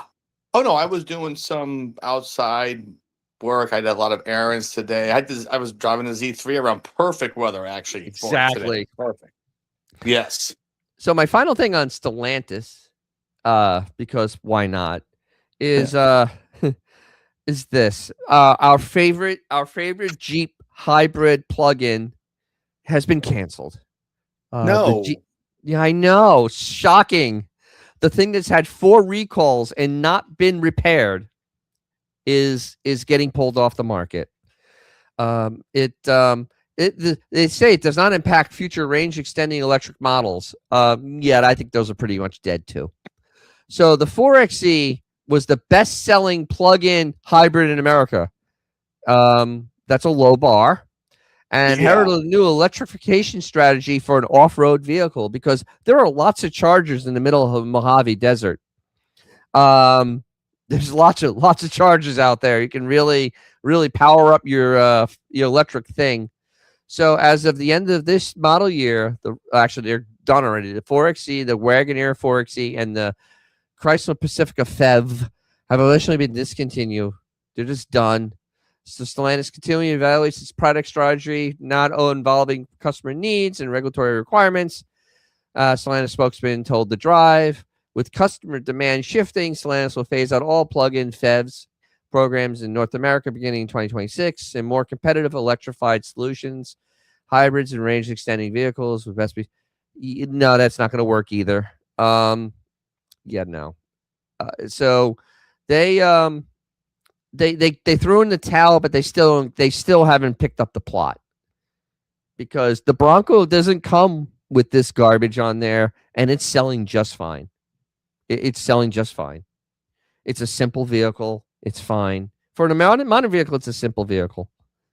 So I mean, so I guess the Harrison Ford ads didn't work out too well. No, I don't think Harrison Ford, being grumpy and old, sold any of these Wrangler 4XEs. I don't think it worked. No. It was funny how at the end of the commercial he says, like, I love my Jeep, even though my last name is Ford. That was the best tagline. I mean, I'll give him that. That was nice, but who would buy that? It just doesn't make any sense. It makes no sense if you really go off-road. It makes none. No. I don't know how you charge it. And these had a horrible thing of stop moving. They don't stop. There's no, the propulsion doesn't just stop. The vehicle stops. No matter if you're on the highway, in your driveway, going on an on-ramp, going through an intersection, they stop dead. And they got recalled 4 times for it, and they never could fix it. And it's going to be bad. I mean, they have no value. I mean, the resale value on that's going to be negligible, if not nothing. And I can't fathom. I just can't fathom. Anybody running out and wanting to buy one of these, knowing that it's been recalled 4 times for the same thing, and it still has not been fixed. So no, it's just not. It's like buying with a General Motors X model. You know what I mean? just it's the same thing. It's just it's the same thing. It's garbage. So so what I want to do is I want to see run order. We're gonna end because I'm trying to get over to Kissimmee. I'd like to go next month. They're having a little bit of an auction over there. Ooh. And so it's the largest car auction in the world. They sell like 10,000 cars over there, and so we're gonna do that. This is one thing I'd like to go to. Robin Sage, the Detroit Autorama at the end of February. That used to be a wonderful thing. I wonder what's going to happen there. I know that the Detroit Auto Show is soon, and Ford is releasing something with the Bronco. Don't know what, but they're supposed to. The FEV. No, God, I don't think that's coming. I honestly don't think it's coming. That would be a really silly move. And this is the thing. I always here's the thing with up north. The cars are hibernating to April. See, here's the thing. My show year is so different. After Memorial Day, it's very sparse. I almost don't want to go out because it's too damn hot. And basically into beginning of October. So June, July, August, September, almost nothing. And then October kind of starts. Still hot though. Yeah, we call it classic car season, right? That's our classic car season. Yeah, basically fall, winter, and spring. Yeah, but summer is just completely out. The ass on cars. Those cars that shut off at lights always terrify me as a cripple. If it dies the light, what am I going to do? Exactly. I have a hard time with the auto start stop ass because honestly, if that car does that, it turns off, and let's say the battery dies because batteries do that. What happens? What do you do? I mean, say you were at an intersection, and like you're at a light, a major intersection light, like you're at 200 up there in Ocala, and it doesn't start. Now what do you do? Because you're not gonna. Most of them are automatics. You're not push starting it. You're dead in the water because because your vehicle shut off, and you had. That was the stupidest idea. I have disabled that. I always disable it when I get into our Bronco. I'm going to permanently disable it soon because it is a silly thing. The only good thing about the Broncos is a stick. You can roll it forward and start it. It's such interesting that, and that's a very good point that he made, because that's a very scary situation, especially for him, because I mean, and on, well, as a complete sidebar, which is not really relevant to that factor, is that it's wear and tear on your starter. Okay, how much is it really saving you? And interesting is for some levity, when I was looking at the Kona, the first two things, believe it or not, I checked of all things. Okay, it doesn't even have that as an if you get the limited, it does. We don't want that. I made sure the back windows went all the way down and don't do that stupid 80s stick up thing. Okay, that's just a big thing I have where I want my back windows on. I sound so silly, but I rolled all the windows down. And not that I roll them down a lot. I don't like that half glass thing. It just that's like a weird OCD cringe on me. But I said, oh, there's no automatic stop feature at all. It's a simple thing, but no, I don't want to deal with it. They're so annoying. Robin Sage, he didn't know they moved Autorama and now it's closer, so he doesn't have to go to the Detroit ghetto. I've been to the Detroit ghetto, and the Detroit ghetto is not a place you want to go. That's a rough place. Speaking of Detroit, though, our good friend who's in Tampa government, he will be going to Detroit January 25th and going to the Henry Ford Museum. Wow, good for him. He's going to go visit Henry Ford's grave. Our friend likes to visit graveyards. Absolutely. Yes. Even my old man was like, why does a kid like graveyards? Exactly. Jamie Cotton, summer in Florida is swamp-ass weather, so he's told. Yeah, no, it's disgusting. Literally, you walk outside at like 8, and you come back inside and you want to shower. You have sweated through your clothes. I actually had to do some work outside in the summer, which really was not a smart thing. I actually went through 4 sets of clothes in 4 hours. I was so, and I drank gallons of water and Gatorade. I would say this year, not just to retort, but I would say this year was not as horrific as some years have been. This was relatively, in my opinion, better. I don't know. I had some days. And here's what most people don't realize. Like on my birthday, which is in June, I remember it was like 82 and breezy, and I was like, "Wow, this is interesting." Well, most people, and this is just as a rare native, the funny thing is that I feel that sometimes September and October can be worse than May and June. It's weird. September is actually one of the worst months. Terrible. Utterly miserable. And, August is actually pretty painful. See, July isn't bad. August, September, it gets really nasty at that point because you're just it's just been building and building. Stagnant. And this year we didn't have a lot of rain, so it doesn't cool off. So I had days I was at 98 a lot because I'm inland. I was at 98 a bunch of days, and it felt every ounce of it outside. I'm like, this is hot. I mean, it was hard to do any type of work outside, and Florida can be like that. That's why I have an air conditioned garage, and that's the only way to work on a car down here because I can't. When you're trying to wire something and you're sweating, it becomes a very not good thing. So, yeah. I don't know about Al ask if I get chafed. No, I use powder. You have to use powder, and I use the new types of draws, as I say. They're very good about wicking. Get out the wicking. They wick. Wicking. You want wicking? They're Yes. wicking. You wear those boxer Yes. shorts. They Yes. wear those boxer shorts. The Ar- boxer brief things. They wick. It's a very comfortable arm, feeling. I'm just telling you, arm, it's the arm, way to rock and roll. absolutely. Arm and Hammer, powder up. There we go. You gotta. The And whatever in they have, Florida, you that have to special because stuff. it's Yeah. it's brutal. You Yeah. don't want you just don't want that chafing because it can happen and it happens. It can happen in a heartbeat. It's terrible. So I pulled up Meekum. It's the first couple days, so there's usually not a lot of good things going on here. So we're gonna kind of end on this because this is kind of interesting because you get an idea of the temperature of the market, and I kind of stopped here. 51 Studebaker sedan, $6,600. It's actually that's actually probably on point for that car. I love that. That's great. The bullet mode. Look at this though, a 73 Mustang Mach 1. I know it's a 73, but it's only 21 grand. Which 351 car, somebody's done work on the engine. That honestly, I think that's a it looks like there may be deals this year on like fringe cars. 61 Falcon, $8,200. Inline 6 car. Oh my god, that's a great cruiser. Are 73 these auction prices, or is this like basically what they're selling them for? This is sold at auction. Oh, okay. Yeah, this is the Kissimmee auction.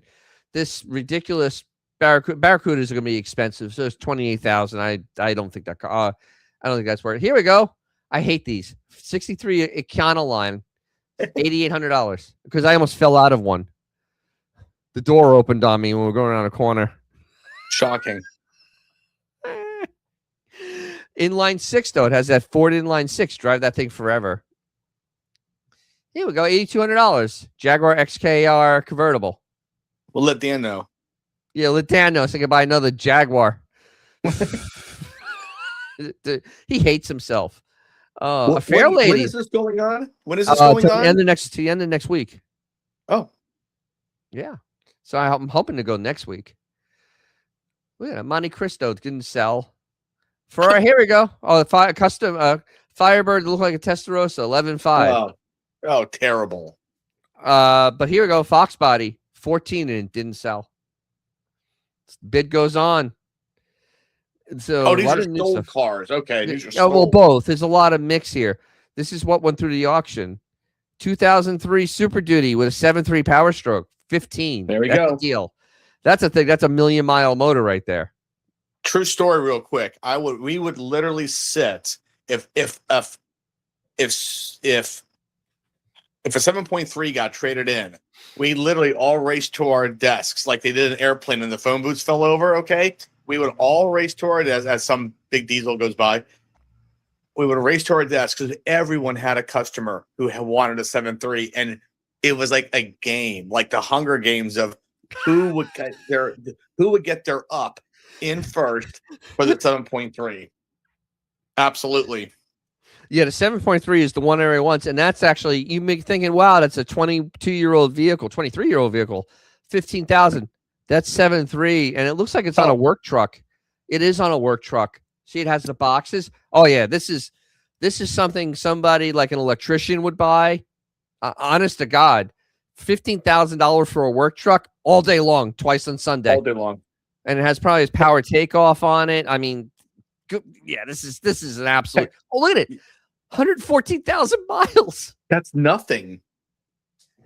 This is a steal. Heck, you could run that on Crisco and Marvel Mystery Oil if you had to. Exactly. Oh my God, that is amazing. Wow. Damn. 4-wheel drive. This is a 4-wheel drive one too. Holy crap. There's a lot of money on the table. I'm sorry, but that to me, they're leaving a lot of money on the table. But it's a rebuilt title, that's why. But still. But if you know what though? Still, it's a diesel. That could be a T-bone in the back end that totaled it. That it might not be the engine at all or anything to do with the powertrain. Yeah, it's still sold for a fair price. And it looks like the prices so far. It looks like the prices have really come down. I have a feeling that the prices are going to kind of they're going to kind of decelerate or actually contract in the next year because I just think that it got too high. Yeah. But here's something that just doesn't sell anymore. The mid-50s cars. I mean, it Yeah. looks like a nice car. 25 grand. It couldn't sell. Um, Wow. I mean, this is. Somebody lost Oh. $25,000 plus the VIG on this. Cool. Hummer EV 3xe. Here we You go. know, Talk about Grand Marquis. yeah, 2003, 4 grand. that'll last another 10 plus years. Yeah, Mini Cooper. These are expensive. They're $3,300. That's cheap. Jeez. I mean, a lot of these prices, even on the classic stuff. E-Type 11.5 for convertible. I mean, it's not the one everybody wants, but still. That Another one. sounds like a bargain. These went nowhere in price. The Thunderbirds is probably perfect. 30,000. Yeah. Yeah. The mid-50s cars are as good as dead at this point. They're really not Do you going know, anywhere. I think one of my opinions on why that is, Dennis, is because unfortunately, even like I drove my Lincoln as an everyday car, 20 plus years ago, is that drivers have changed. And I shouldn't generalize, but everyone thinks, even F-150s, everyone thinks they have a Ferrari now. Everything is they think super safe. You truly cannot enjoy and that's why I'm working with a friend right now, and I'm actually convinced him to buy a mid-60 Thunderbird because of disc brakes, a lot of power, great interior, all the real reasons. The 50s cars, they might have a big engine, braking's not great, but I really believe that because of driving habits, those cars are not as drivable in modern day traffic. Yeah. Like, I mean, I would love, honestly, my friend, I love a 48, 49 Hudson Hornet convertible. Okay. I think it's a beautiful bathtub style car. Where can I actually drive that safely with like 98 horsepower and four-wheel drums? It's a beautiful car, but people are just, no one's used to that type of vehicle on the road anymore. And here's the thing with those cars, even if you upgrade to disc brakes in the front, you still have 1950 suspension below you. And that 50 suspension is garbage because they didn't know about sway bars. I mean, that really wasn't a thing. And the cars handle like trucks. So, I mean, and you really can't put a big tire on it either because it's a skinny tire. So you really have something that, honestly, even if you drive a truck and you go into that, driving that car will be like totally foreign and actually a little bit scary. You're not panic stopping it and you're not making a quick maneuver. The Robin Sage. This is the one thing I will never, if somebody asks me to work on a car and it has it, that's the first thing I say goes away. The single pot master cylinder. I'm sorry. One brake line goes, one wheel cylinder goes out. You're done. And why did that take so long? You would think that would have been a common sense move a long time ago. The automaker, just a backup. The automakers kind of just didn't think it was a thing because they were selling cars they would just flip a car every 3 years. Cadillac did it. Cadillac did it in 61. Well, and they also didn't think it was a big deal to have a steel hub sitting in front of your chest with no seatbelts either. So, I mean, no one thought about that crushing your chest. So it's just a different era. There were less people on the road in general. Well, correct. It's interesting you bring up suspension, Dennis, because like take a Mark II Continental, 56, 57 only. Beautiful car, 10 grand when new. Imported leather, absolutely. Frank Sinatra had one. All the big wigs had one. Meant to be, obviously did not sell well, whatever. But absolutely handmade, beautiful luxury car by Ford.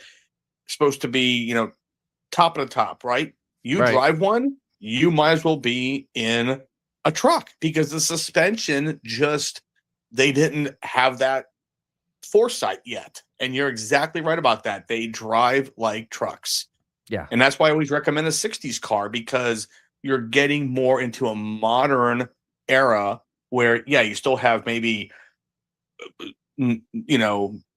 non-collapsible steering columns, etc., but you have more of a modern feel, the engine, the suspension, the braking, and they have it's just a more modern design as well. Because when you sit in a 50s car, it's a very weird with the steering wheel. It's just a very bizarre feeling for modern drivers. Yeah. Well, yeah, exactly. It's totally foreign and it's a different style of driving. And Yeah, plus a lot of them didn't have power steering. And honestly, if nothing. you've never driven a manual steering car, Oh, dear God, that is literally when you're trying to move it at slow speeds, right. you wonder why people's forearms were massive because Yeah, to move all that engine weight, it, yeah, it, it is it is brutal. You literally build a sweat moving the car back and forth.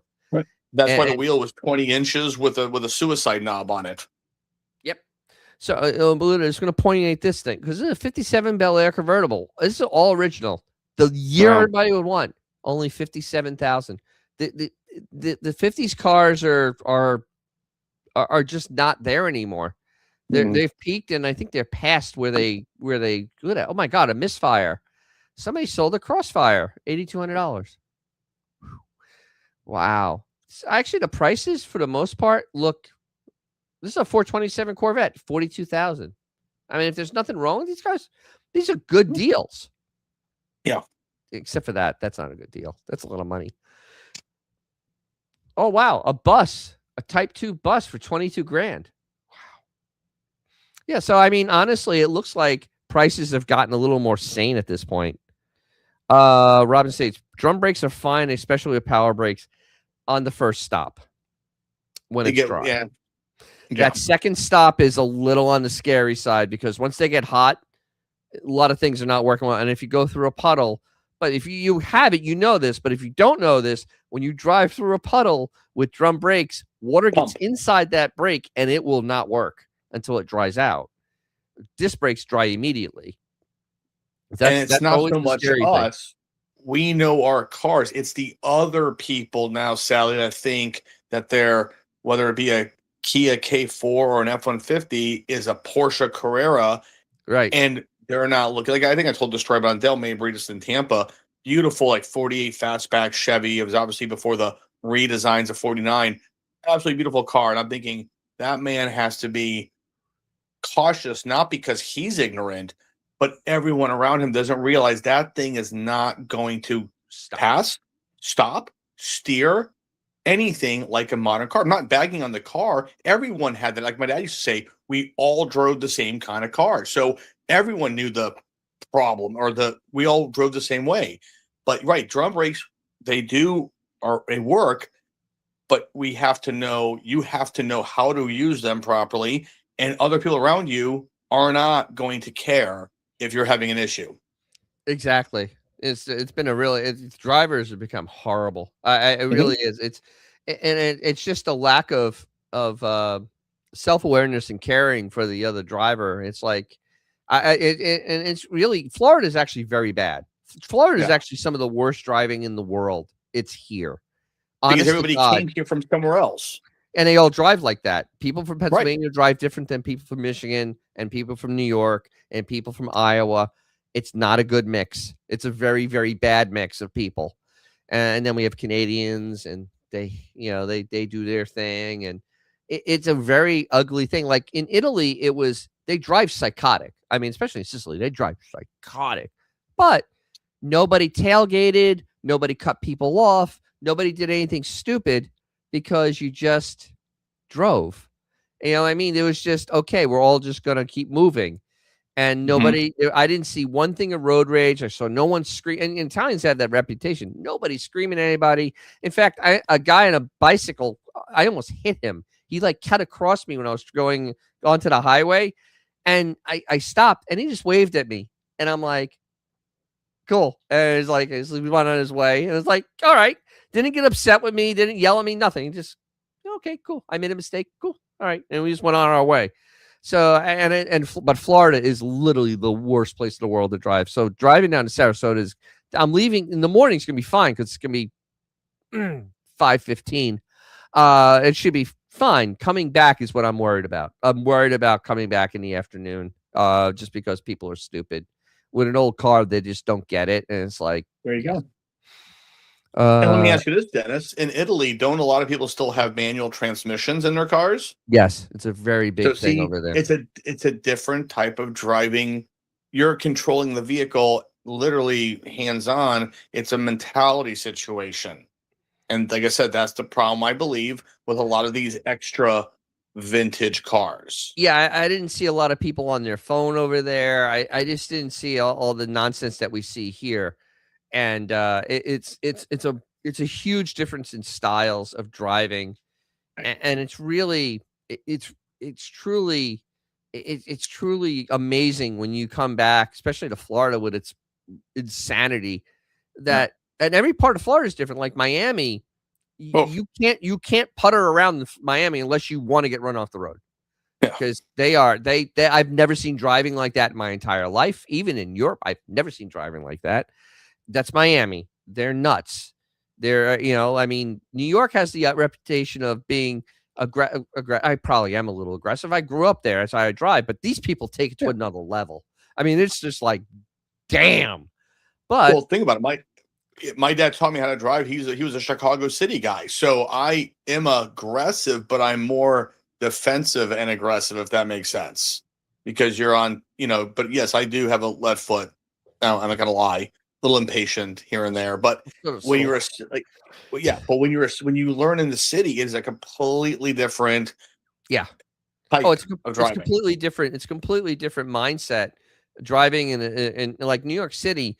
I see people down here. They sit at a light and they leave like 3 car lengths. And like in New York City, 6 cars would have pulled in there. Like they'd be all in front of you. Like you would literally not be moving ever because the cars would just pile in front of you and you would never go forward. And I'm Right. like, damn, when you're in traffic, you don't leave 100 car lengths. That's the way I learned because you'd get cut off. Right. You leave the enough space to stop, and then you just kind of do that. Oh, vintage 76 Viper Green Beetle is leaving us. Oh, he actually had a cool video. He actually had a thing on YouTube. He actually had I believe a Stromberg, an NOS Stromberg, and it was yeah, it was great. And Like a Stromberg 97, like a Stromberg 97 carburetor. yeah, Oh, cool. yeah, he had a video on there. Oh, Robin Sage, you really have to watch light turn green, look count to 5. Watch how you read the red lights thing. Yeah, that's Florida. Yeah. Well, the problem is now it's much more, especially where I live, is that there's so many new people here and the roads haven't been improved that literally people are late because the traffic is ungodly. And I can understand it, but you have to be cognizant of it because yeah, it's going to happen, but it's because we have bad road systems. I don't blame the drivers as much as I blame the lack of foresight. Yeah. Wait, Canada trying to make Canada relevant. Toronto now has the worst traffic in any city in North America, even worse than LA. I don't know. I haven't been to Toronto in years, so I don't know. Oh my God. Interesting he brings up LA. Yep. He actually has an employee badge from the Stromberg plant. Holy crap. Wow. Damn. What a collection you got, man. Oh, we brought up LA, yeah? Well, because I just got back from there. And again, it's the same kind of thing where everyone's moving, and they love their car. So as wacky as California can be, boy, they love their cars. And, freeway, the one, the 405 to this, to that, the 101. I actually enjoyed because yes, there was a lot of traffic, but they know what they're doing. That's what makes the difference to me. And yeah, it was heavy traffic, but everyone was in sync. Yes. And that's what's missing here. And you're right, Dennis.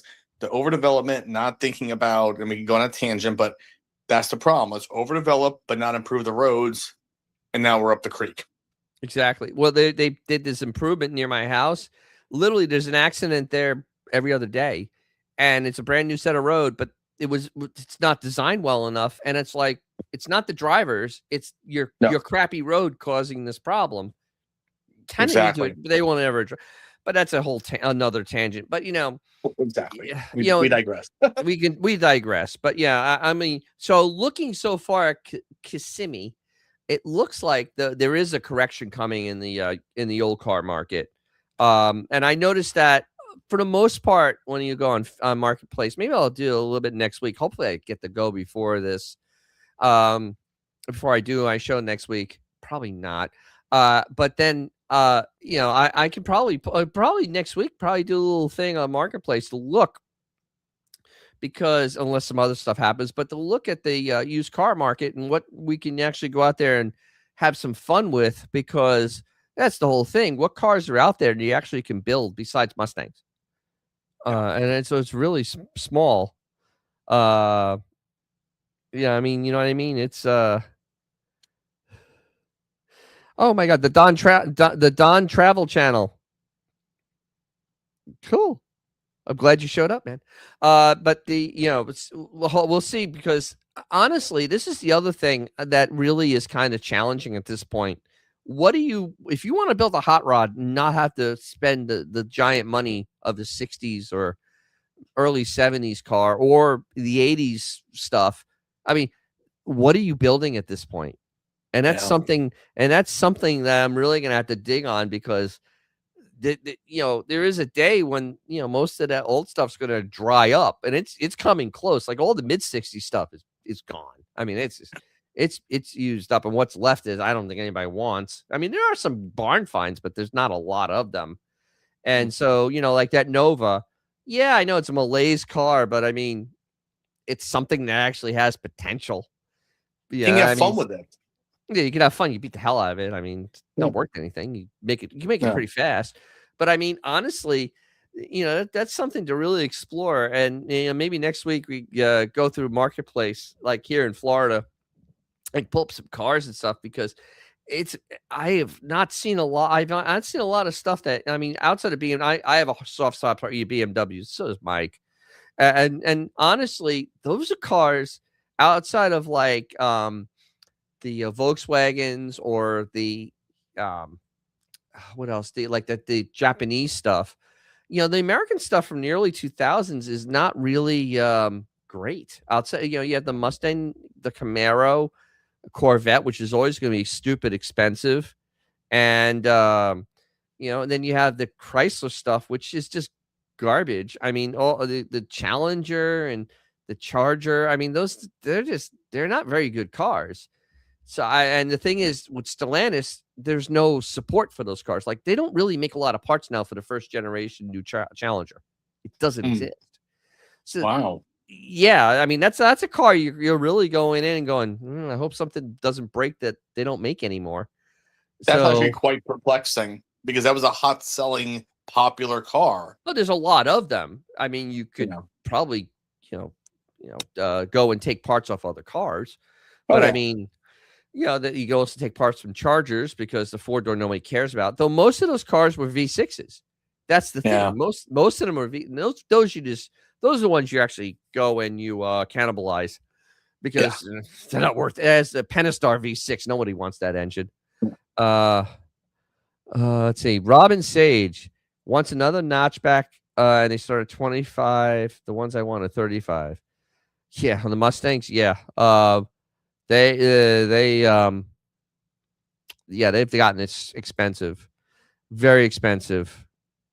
Well, 10-year-old, G Canada, 10-year-old Corvettes always, Corvettes go through a real hard dive, right, Mike? They die hard, and then they come back up. But I mean, they get the piss beat out of them, because it's a limited market. That's a good point. It's a 2-seater. I mean, literally, who the hell wants it? I mean, honestly, if you're a man and a wife and a kid, you're not buying a Corvette, because they can't come with you. I mean, it's you driving it by yourself. Yeah. Well, yeah, this is kind of going around, and I'm believing more of it, that they're trying to clearly dry up the parts for ICE vehicles. Yeah, it almost looks that way, doesn't it, there, Robin? I know. It's especially for certain manufacturers, Stellantis. It really seems that way, because like BMW, and this is why I like BMWs. Whatever. I mean, it's my second favorite car.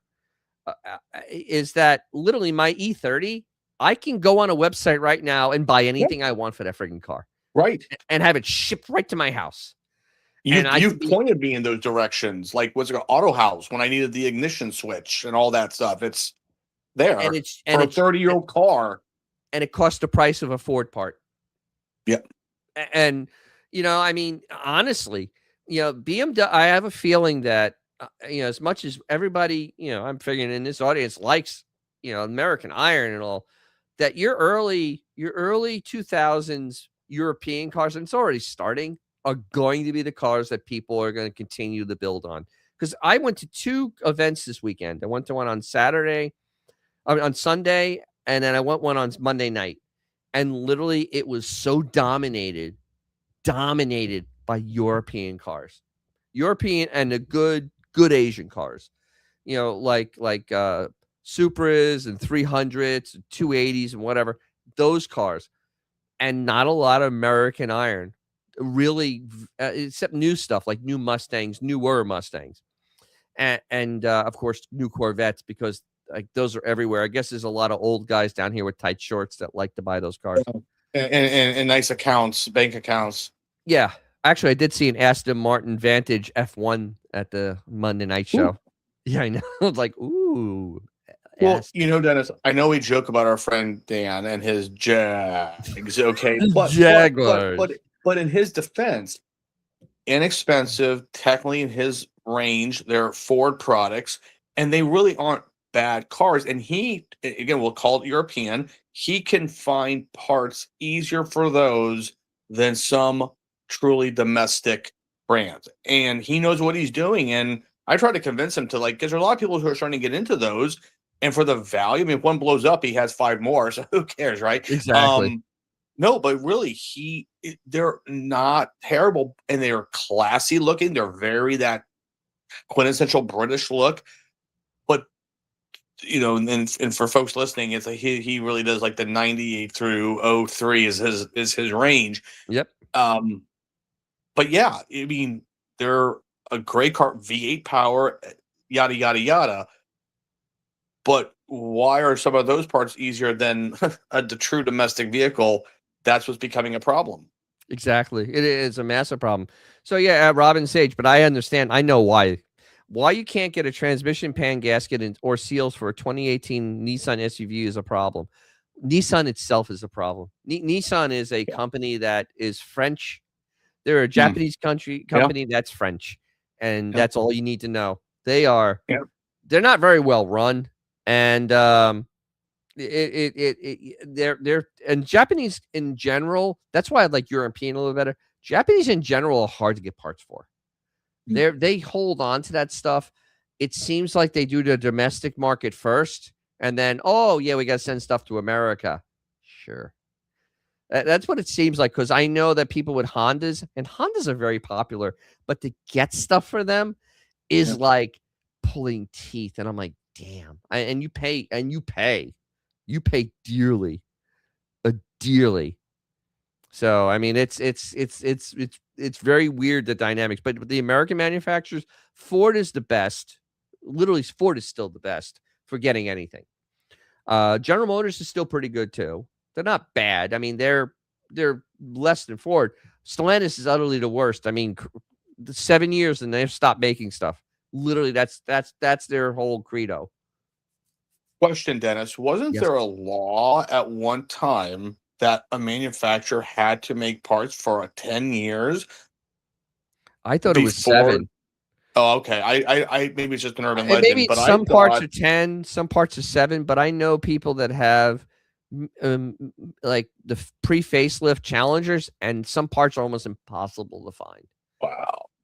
And it's like, it's not good. It's not good at all. And so Stellantis is definitely one of those and honestly, and it bothers me because they're the ones that control the patents and intellectual properties for my car, and they have absolutely no interest in working with the aftermarket. None. They have zero interest at this point. And their own Cadillac Direct Connection has no parts in it anymore. Literally, you can't buy anything in a Direct Connection catalog. It doesn't exist. There's nothing in there. It's just basically fluff. It's 100 pages of fluff. And So I mean, this is a problem, and it's something to really look at. Like, what can you start building now? If you're 20 years old, you're 18 years old, and you want to have a fun car, I mean, God help you, because Yeah. you're almost forced to get a pickup truck. You're almost Yeah. forced to get a pickup truck because you can get a V8, you could do all this stuff to it. It won't handle as well. I mean, you could drop it and stuff, but I mean, honestly, you're kind of almost in that. You got to get a pickup truck to make a performance to vehicle. Oh yeah, Robin Stage. We got to relearn skills like sand casting. Yeah, that's even beyond me. I'm trying to get a 3D printer. That's my next step is 3D printing shit, because I honestly can't get some plastic parts for my charger. I just literally, they don't exist. I can't get them. It's okay. Yeah. So there's that. Oh well. This was exciting. It was fun. Yes. It was wild. I gotta see. I might do Wednesday next week just because my schedule's changed up. I usually have meetings for the Italian club on Thursday night. Yes, I'll admit that. And I have other things that happen on Thursdays, and literally like Wednesdays is dead day. So what did I say, Dennis? That the new car show, which is filled with drama, will be called the Mopranos. The Mopranos. And yeah, that's what it probably will be. But I hopefully I'll be able to get to Kissimmee. I gotta figure out my friggin' schedule and go over there, maybe do a couple of videos and look what the hell's going on. And yeah. Oh yeah, Robin Sage. Yeah, the parts like the early Ford Pinto brake rotors and calipers are listed at Rock Auto, but you cannot get them anywhere. Just dried up. Plastic interior parts are worse. Oh yeah, that's why 3D printing is going to be the future of old cars. Honestly, I'm going to find the best one to do what I need it to do and just start making little parts. I want to get a metal one, but the metal ones are very expensive because I just want to do emblems. Because emblems on my car, and I'm not kidding you. This is not a joke. The Charger emblems on the fender, you know how big they are. They're this big, right? Yeah. They're $70. 70. They're pot metal. $70. Here's one for you. My Lincoln's the 1 year only hood ornament with the spring load, so that way you don't impale yourself like the other ones did. 1 year only. And I haven't checked in a long time just because I have mine. They used to be, this is years ago, over $150 because it's the one piece of 1 year only. And like Robin was saying, we all know this. I mean, trim, interior, things that, I mean, my steering wheel, 1 year only. Engine stuff used to be the easiest stuff to get. Anything aesthetically has always been like going on the rabbit hole to try to find certain things, especially like you said, a specific emblem. But $70, come on. Yeah, $70. I mean, it's actually utterly paying. Mine are nice, thank God. But like even the one on my hood, it was used on darts and all. And that one that says Dodge, that is $50. And it was used on from 1968 to 1975. And it's literally $50 for this Dodge. And it is absolutely. Oh wait, here we go. A Lego Saturn V 3D printer. The metal ones will come way down in the next couple of years. Oh, so no, Lego is a good one to get. Let me write that down. I have pens. I have paper. I am old school when it comes to this. There you go. Because I'm going to set it up behind me and work in here with it. So I paid less for my ignition that went into the BMW from Auto House than you are looking into a logo.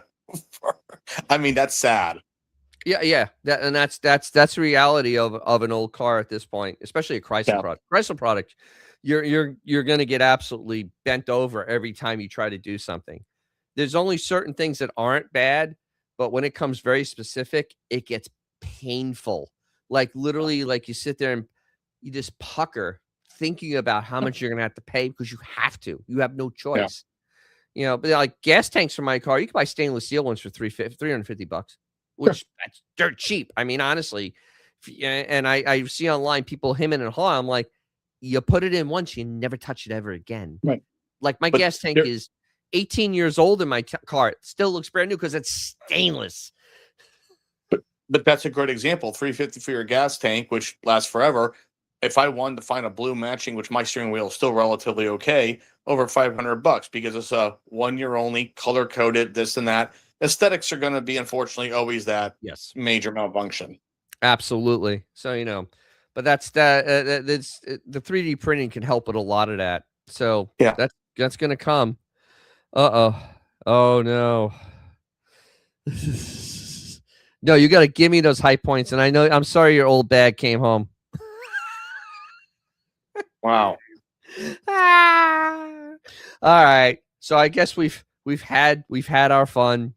Everybody hit that like, subscribe. I have a video out about I actually made some tools and things. I actually forgot one. I'm going to have to do another one because I forgot a really cool tool I made.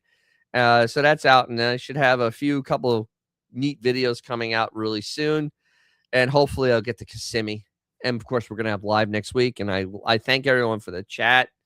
You guys make it more interesting, definitely a lot more interesting. Just tell your friends, tell your neighbors, tell your family. Spread it around because I like talking cars. I mean, it's literally what we do. We're just talking cars. Right? That's literally what this is. So, all right.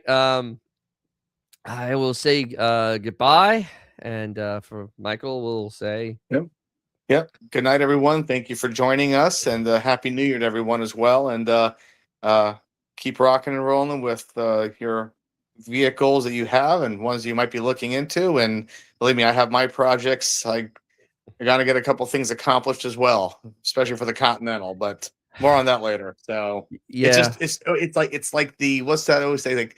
It's like it's not a problem. It's not really aggravating, but you just have to dive in and you just have to bite that bullet. Oh, that's right. I'm also going to talk about how stuff from the UTC show. I'll probably have a video on that too, because anything with that many vehicles, there's going to be something to talk about. So I'll bring my whole kit down there. All right. Well, good night, everybody. I will talk to you, Mike. I'll talk to you right after we go off the air. So okay.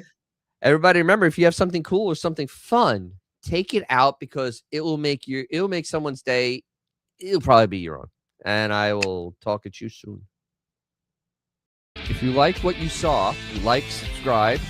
If you didn't, thank you for watching to this point. And as always, if you have a cool car or something fun to drive, take it out. You'll make someone's day, probably your own.